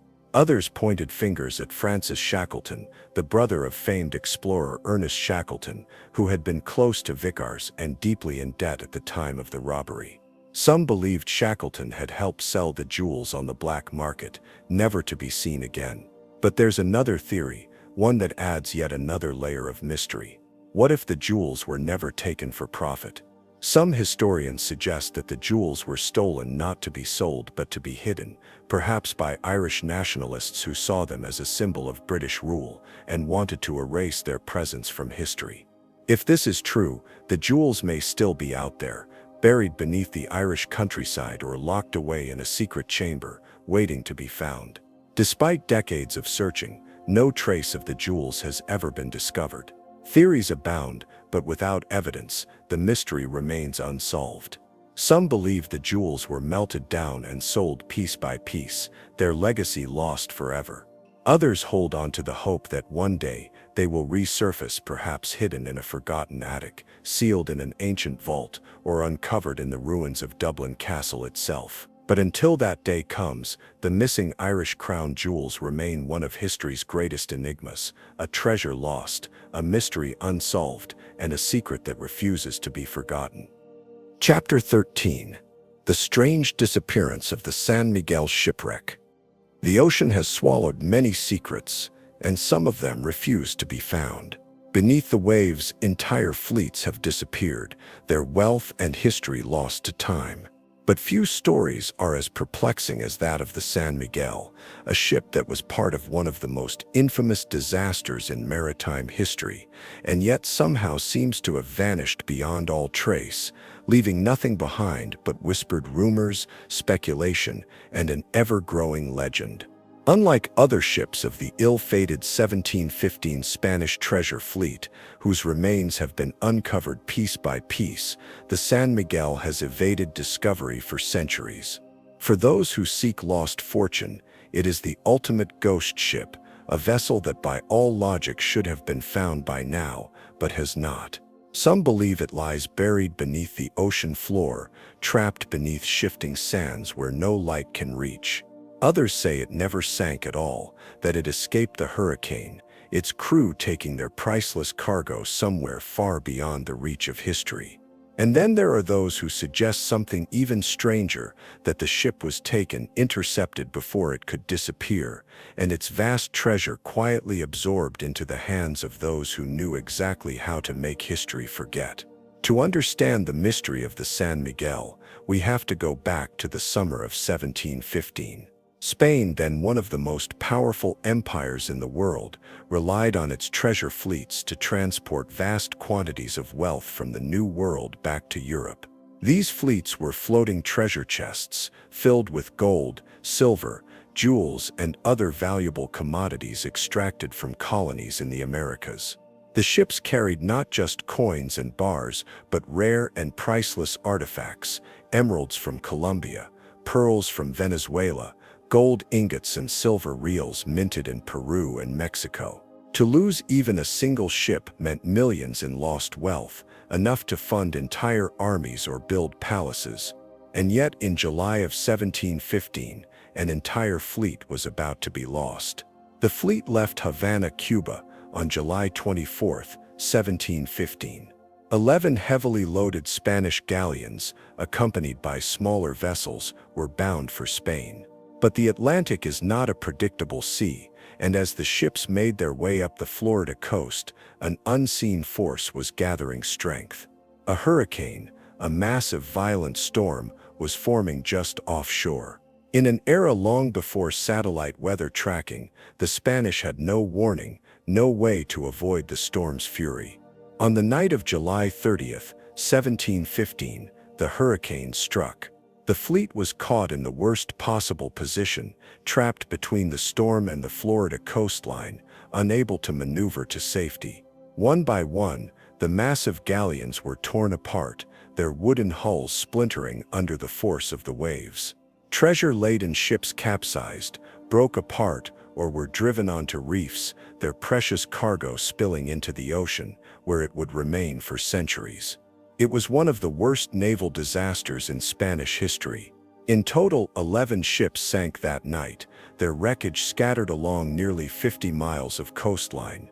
More than 1,000 sailors perished, and the surviving crew members were left stranded on Florida's unforgiving shores, desperately waiting for rescue.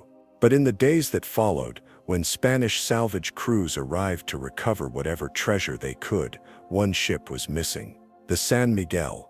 The ship was simply gone. Unlike the other galleons, whose wreckage was found almost immediately, masts jutting from the water, cargo washing up on the beaches, there was no trace of the San Miguel. No floating debris, no bodies, no survivors crawling ashore with tales of the storm. It was as if the ship had never existed. This is where the mystery begins. The San Miguel was said to be one of the smallest vessels in the fleet, a support ship meant to assist the larger galleons. But unlike many of the other vessels, there are indications that the San Miguel may have been carrying an extraordinary amount of wealth, possibly even a secret fortune meant specifically for the Spanish crown. Some believe that it was the real prize of the fleet, transporting an undocumented reserve of gold, silver, and priceless artifacts, separate from the fleet's official cargo. If true, this means that the disappearance of the San Miguel was not just a loss, it was a mystery of staggering proportions. For centuries, treasure hunters and historians alike have searched for clues to its fate. Unlike the other 1715 shipwrecks, which have been explored and excavated over the years, no confirmed discovery of the San Miguel has ever been made. Despite sonar scans, deep-sea exploration, and decades of diving expeditions, no one has ever been able to say with certainty where the ship went down or whether it ever truly sank at all. So what happened? There are many theories, each as compelling as the last. Some believe the ship did not sink in the storm at all. The San Miguel, being a smaller, faster vessel, may have been able to break away from the fleet in the final moments and attempt to outrun the hurricane.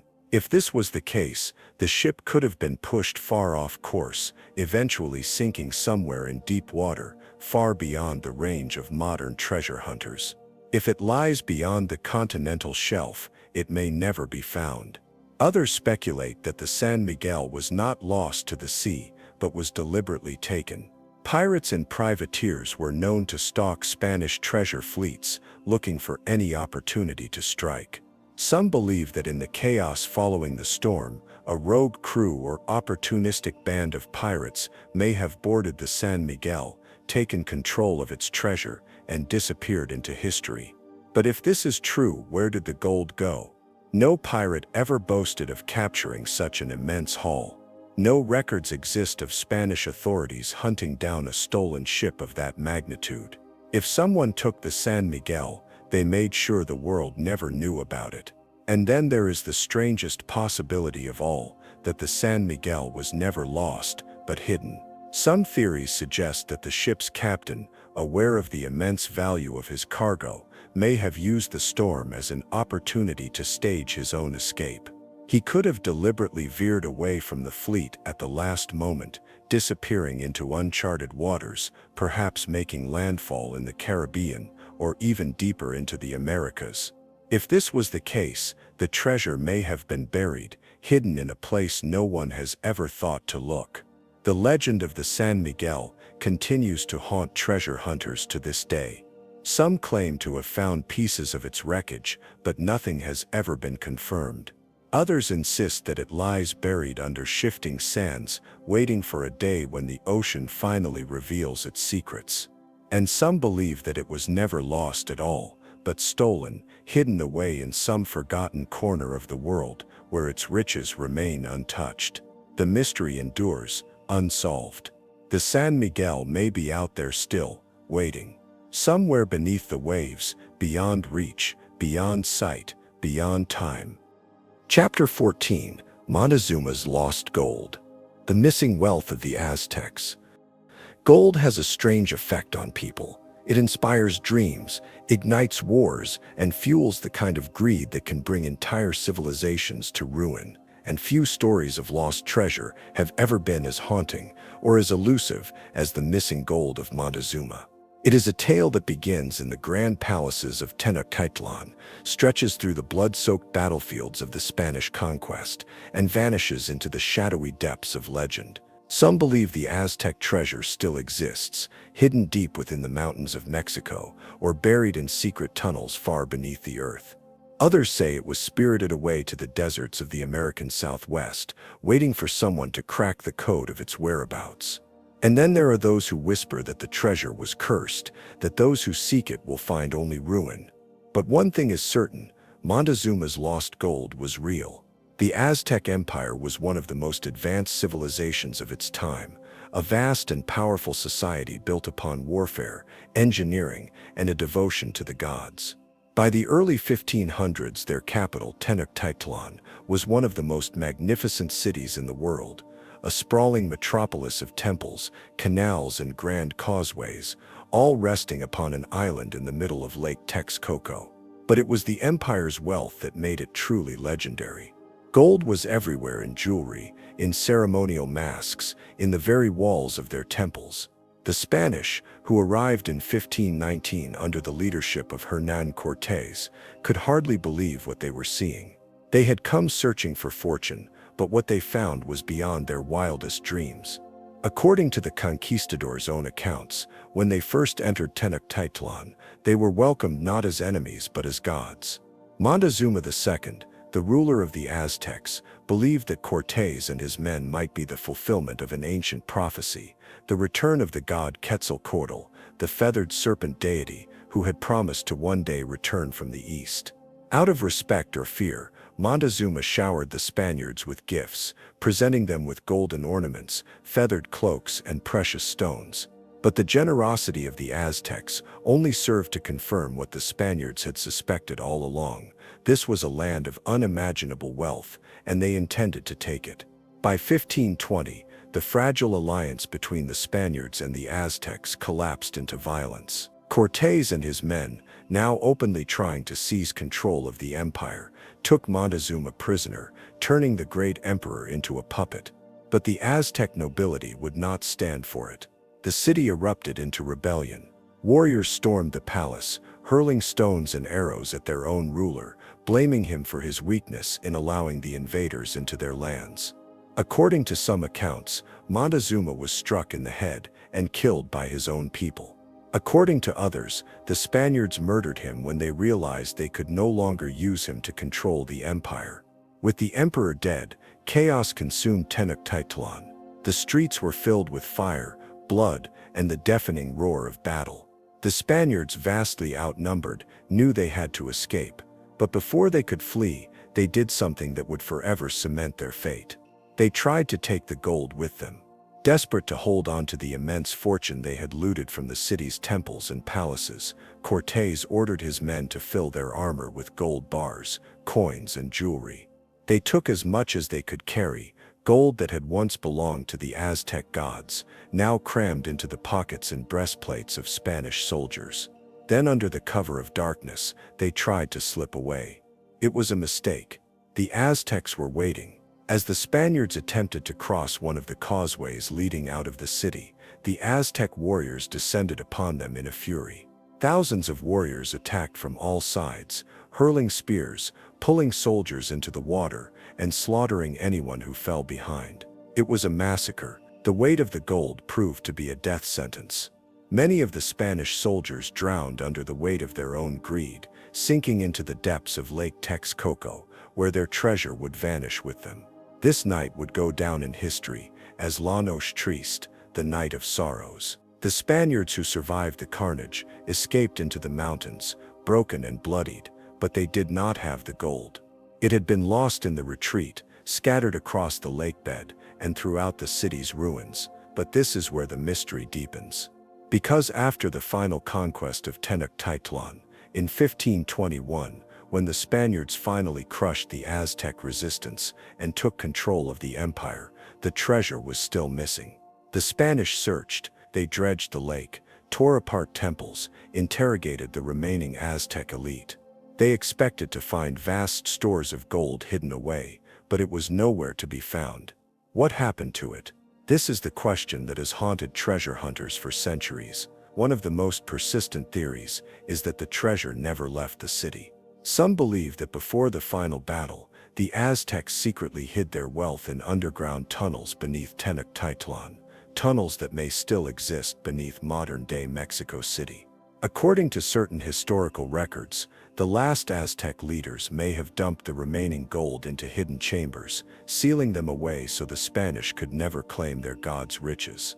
If true, the treasure could still be buried beneath the foundations of the city, waiting for someone to find it. But there's another, even stranger theory. Some legends say that the surviving Aztecs, determined to protect their sacred treasure, smuggled it out of the empire entirely. According to these stories, a secret expedition carried the wealth north, away from Spanish control, into the wild and uncharted territories that would one day become the American Southwest. Tales from the 1700s and 1800s speak of mysterious caches of gold found deep in the deserts of Arizona, Utah, and New Mexico, gold that bore markings unlike anything from European mines.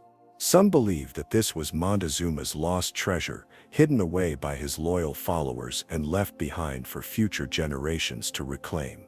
The search has never stopped. Over the centuries, countless explorers, treasure hunters, and even governments have tried to track down the lost gold of the Aztecs. Some have dedicated their entire lives to the hunt, convinced that the treasure is just waiting to be found. Others claim to have seen it. Glimpses of gold bars in desert caves, strange Aztec symbols carved into canyon walls, but the treasure itself remains elusive, always just out of reach. Perhaps the gold still lies at the bottom of a lake that no longer exists, buried beneath centuries of earth and water. Perhaps it is locked away in a secret chamber, deep beneath the streets of Mexico City. Or perhaps, somewhere in the mountains of the Southwest, the descendants of the Aztecs still guard a secret that the world is not meant to uncover. One thing is certain, Montezuma's lost gold has not been forgotten. It still haunts the dreams of those who seek fortune. It still lingers on the edge of discovery, waiting for the day when the earth or the sea finally gives up its secrets, waiting to be found. Chapter 15. The Mystery of the Dutch Schultz Stash. A gangster's hidden millions. Money is power. It can build empires, topple governments, and turn men into legends. But sometimes, money vanishes. And when it does, it takes on a life of its own, transforming into something more than wealth. It becomes a myth, a whispered secret, a prize that waits for someone bold enough to claim it. Few lost fortunes have captivated treasure hunters, historians, and criminals alike, quite like the hidden stash of Dutch Schultz. Somewhere out there, buried beneath layers of time and secrecy, lie millions of dollars in cash, gold coins, and jewels, a hoard of unimaginable riches left behind by one of the most ruthless gangsters of the Prohibition era. For decades, men have searched for it. Some claim to have come close. Others have gone mad trying to decipher the cryptic clues left behind. But the truth remains as elusive as the treasure itself. To understand the mystery of the Dutch Schultz stash, we have to go back to the early 1900s, when crime was king and men like Arthur Flegenheimer, better known as Dutch Schultz, ruled the streets of New York. Born into poverty in the Bronx in 1902, Schultz didn't grow up dreaming of buried treasure. He dreamed of survival. From a young age, he understood that the world didn't hand out second chances, especially not to men like him. The only way to rise above the filth of the streets was to take what he wanted. And Schultz was willing to do whatever it took. By the 1920s, Prohibition had turned America into a nation of criminals. The ban on alcohol didn't stop people from drinking. It just created a multi-million-dollar underground economy controlled by bootleggers, gangsters, and corrupt politicians. Schultz saw his opportunity and took it. He built an empire smuggling illegal liquor across state lines, operating speakeasies, and running a network of corrupt cops and judges who kept him out of prison. At his peak, he was making $20 million a year. A staggering fortune at the time. But money wasn't enough. Schultz wanted absolute control. Anyone who stood in his way disappeared. Rival gangsters, business owners who refused to pay protection, even members of his own crew, who he suspected of disloyalty, all of them ended up in the East River or buried in shallow graves.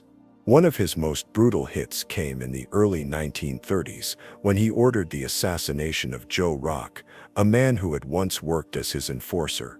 Rock had crossed Schultz one too many times, and the gangster made an example out of him. The hitmen sewed Rock's mouth shut with piano wire before dumping his body into the river, a warning to anyone who thought about betraying Dutch Schultz. But no amount of violence could stop what was coming. By the mid-1930s, Schultz had a new enemy, the United States government.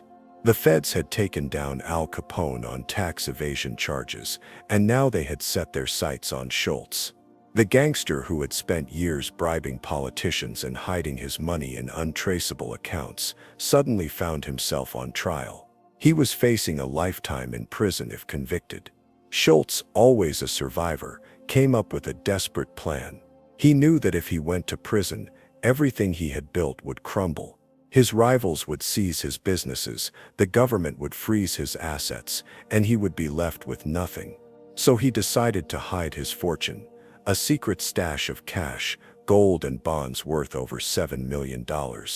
According to legend, Schultz and his most trusted bodyguard, Otto Abadaba Berman, packed the treasure into a waterproof metal-lined strongbox.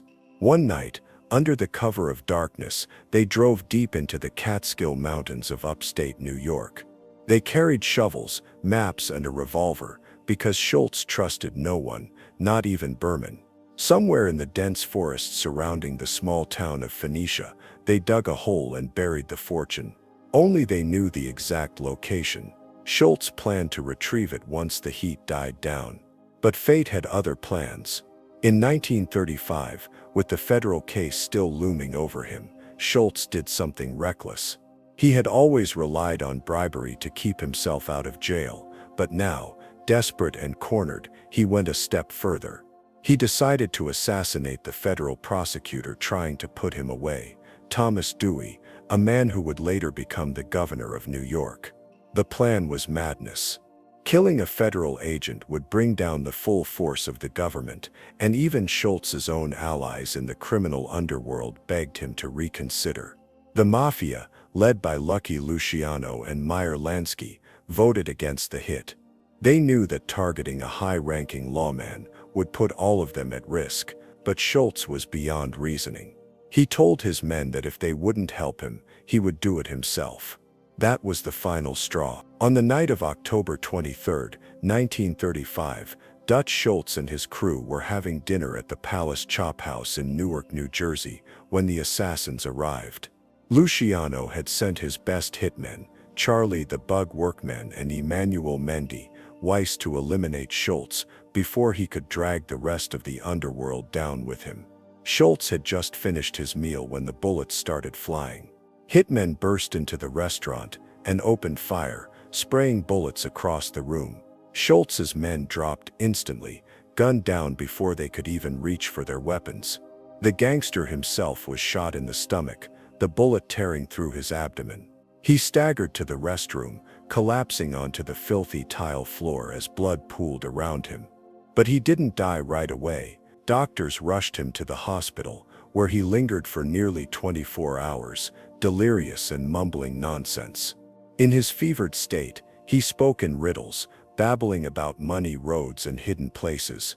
Some of his last words were, "Oh, dog biscuits," and when he is happy, he doesn't get snappy. To this day, no one knows exactly what he meant. Schultz died in the early hours of October 24, 1935.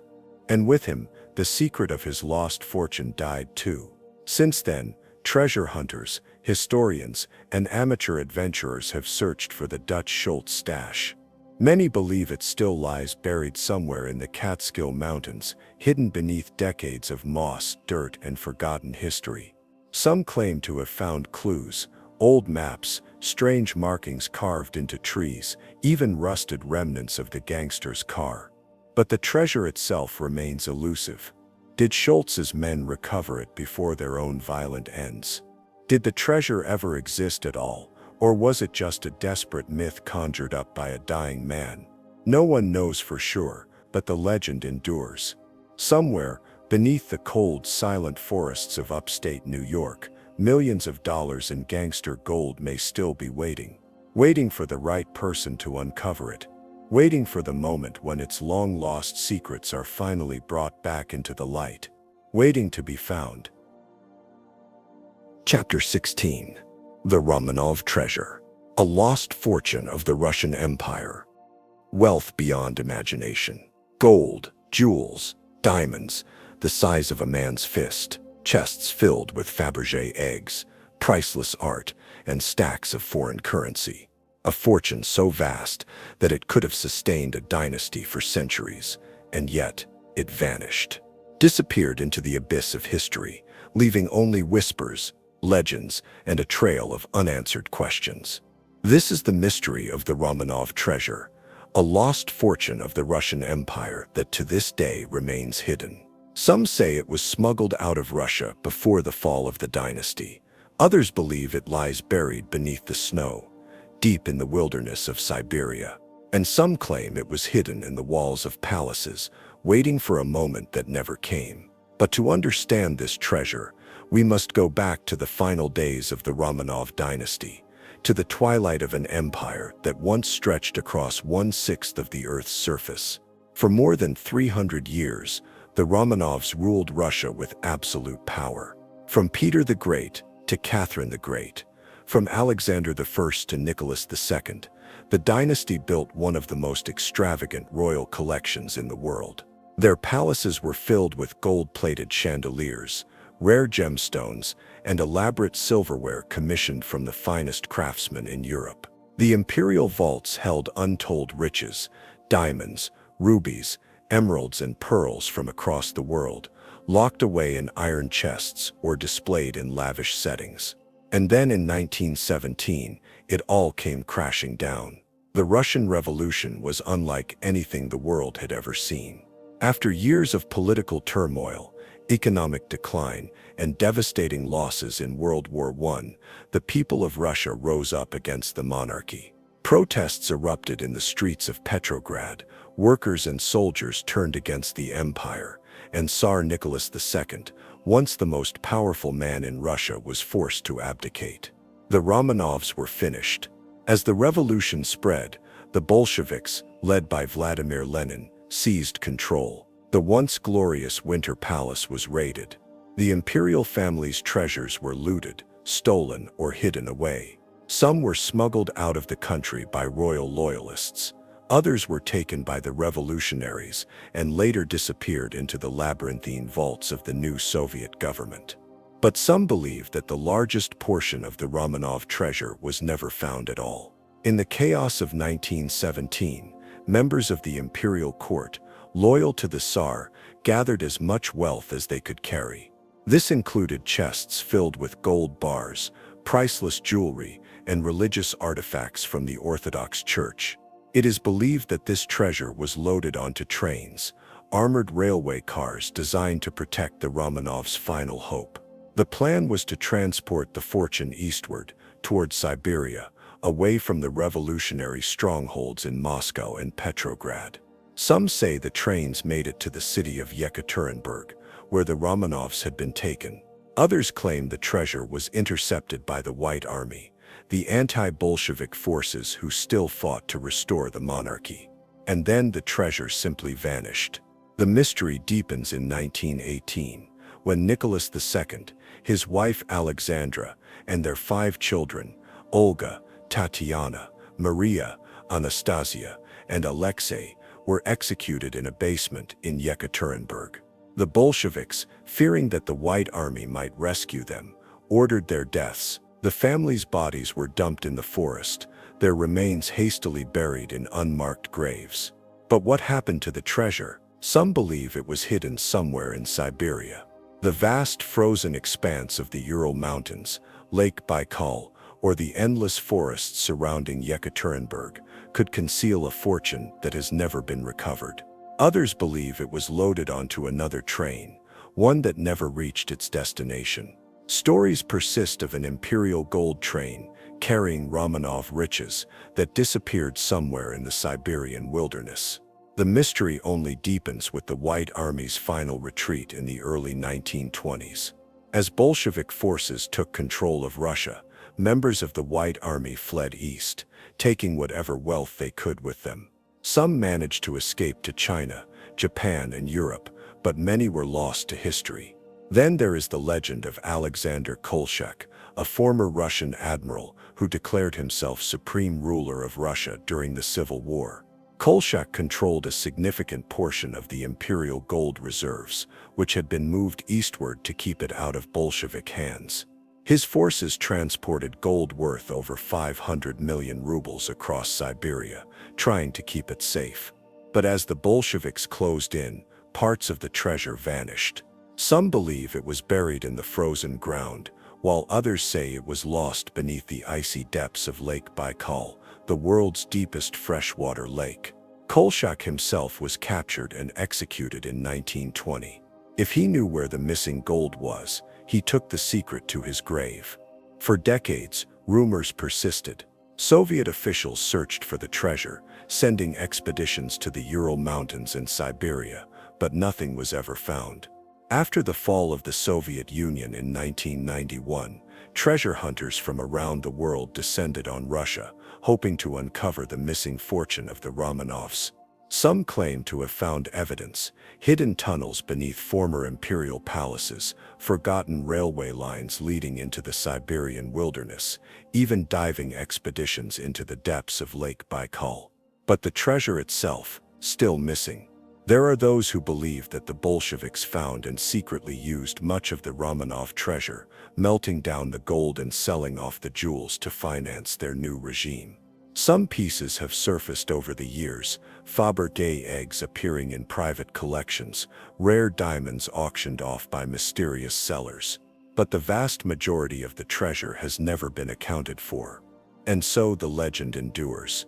Is there still a hidden hoard of Romanov gold buried beneath the Russian tundra? Does a lost train, laden with treasure, rust away in some forgotten Siberian valley? Could the secrets of the last Tsar's fortune be locked away in an underground vault, waiting to be uncovered?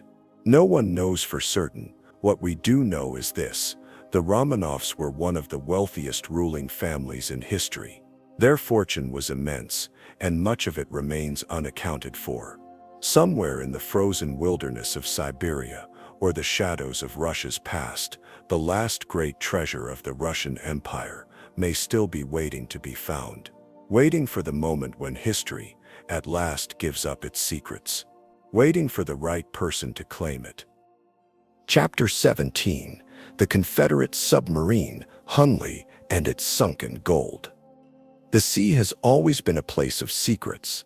Beneath its rolling waves lie the remnants of history, ships lost in battle, vessels swallowed whole by the deep, and treasures that have remained untouched for centuries.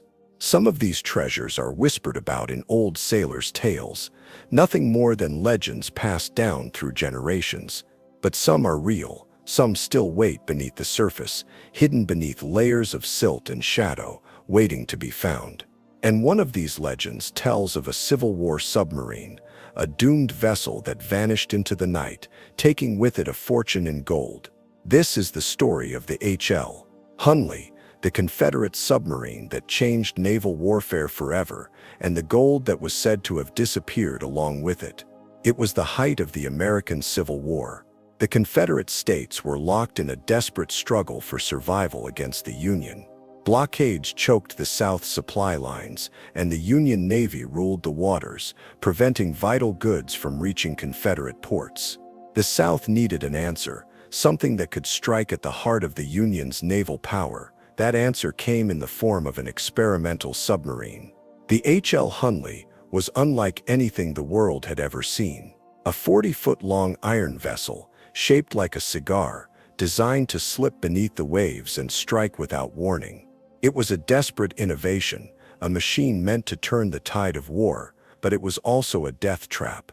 The submarine was cramped, the air inside thick with sweat and fear. The crew of 8 men had to manually crank a propeller, fighting against the crushing pressure of the deep. The Hunley was dangerous from the start. During its early tests, it sank twice, taking crew members with it. But the Confederacy was desperate, and the submarine was pulled from the depths each time, repaired, and sent back into action. Then came its final mission. On the night of February 17, 1864, the Hunley set out from Charleston, South Carolina, on a mission that would make history. Its target was the USS Housatonic, a Union warship blocking Charleston Harbor. Armed with a spar torpedo, a long pole tipped with an explosive charge, the Hunley crept silently toward its target. The crew inside knew the risks. The submarine had already claimed lives. The air inside was stifling, the walls closing in, but they pressed forward. At 8:45 p.m., the Hunley struck. The torpedo detonated beneath the Housatonic's hull, sending the massive warship to the bottom of the harbor in minutes. It was the first successful submarine attack in history. But something went wrong. After the explosion, the Hunley was supposed to return to shore. A signal, a blue lantern, was to be lit, letting Confederate forces know the mission had been a success. For a brief moment, onlookers thought they saw the faint glow of that lantern in the distance. And then, nothing. The Hunley never returned. It vanished without a trace, swallowed by the very waters it had fought to control. The crew was lost, the submarine gone. For more than a century, the fate of the Hunley remained a mystery. But there was another part of the legend, a fortune in gold that was said to have been on board. The story begins with the man who led the Hunley on its final mission, Lieutenant George E. Dixon. Dixon was no ordinary sailor. He was a Confederate officer, a gambler, and a man with a taste for gold. According to legend, he carried with him a small fortune, gold coins, bars, and possibly even a large stash of Confederate gold meant for transport. The most famous part of this tale is the gold coin he carried as a lucky charm. The coin had saved his life at the Battle of Shiloh, deflecting a bullet that would have killed him. He kept it with him always, believing it was a token of fate. But some say Dixon had more than just that one gold piece. Some say he had thousands of dollars in gold, his personal fortune, hidden aboard the Hunley. Others believe the Hunley was transporting Confederate gold, a secret cargo meant to be smuggled past Union blockades. If true, that gold went down with the submarine. For 136 years, the Hunley remained lost. The ocean floor held its secrets well, burying the submarine beneath layers of sand and time. But in 1995, a team of researchers finally found it, resting at the bottom of Charleston Harbor, covered in silt but remarkably intact. When the submarine was raised in 2000, the world finally got to see inside. The remains of the crew were still there, frozen in time, their hands still on the crankshaft. And among the artifacts recovered was Lieutenant Dixon's famous gold coin, the one that had saved his life. But what about the rest of the gold? To this day, no large stash of Confederate gold has ever been found inside the Hunley. But that hasn't stopped treasure hunters from speculating. Some believe the gold was hidden in the submarine's hull, locked away in a secret compartment that has yet to be discovered. Others think it was taken off the Hunley before its final mission, hidden somewhere along the South Carolina coast. And then there are those who believe that the gold is still down there, lost beneath the silt and shifting sands of the harbor floor. The Hunley's wreck site has not been fully explored. There could still be undiscovered chambers, hidden compartments that hold the key to one of the Civil War's greatest mysteries. Even now, the story of the Hunley continues to captivate. It was a vessel ahead of its time, a machine that made history, and then disappeared. But was it just a doomed submarine? Or was it something more? Did it carry a fortune in lost Confederate gold to the bottom of the sea? And if it did, is that gold still waiting beneath the waves, locked away in the wreckage of a long-forgotten war? The ocean holds its secrets well, but some believe that one day, the Hunley's final mystery will be uncovered. That one day, someone will find the fortune that may have gone down with it. And when they do, they'll not only rewrite history, they'll claim a treasure that has been waiting for over a century to be found. The world is filled with lost fortunes, sunken ships, hidden gold, and mysterious treasures that have yet to be found. Some have spent their entire lives searching, following cryptic maps, decoding secret messages, and risking everything for a chance to uncover what lies buried beneath the earth or hidden beneath the waves. But the real question is, do you think these treasures are still out there? Which of these lost riches do you believe will one day be found? And if you had the chance, which treasure would you go searching for? Let me know your thoughts in the comments. I'd love to hear which of these mysteries fascinates you the most. And if you've made it this far, don't forget to hit that like button to let me know you enjoyed the journey. Subscribe for more deep dives into the world's greatest mysteries, and turn on notifications so you never miss an episode. And if you know someone who loves stories of adventure, lost gold, and hidden secrets, make sure to share this video with them. Who knows, maybe one of us will be the one to uncover the next great lost treasure. Until next time, keep searching, keep wondering, and never stop exploring the mysteries that still wait to be discovered.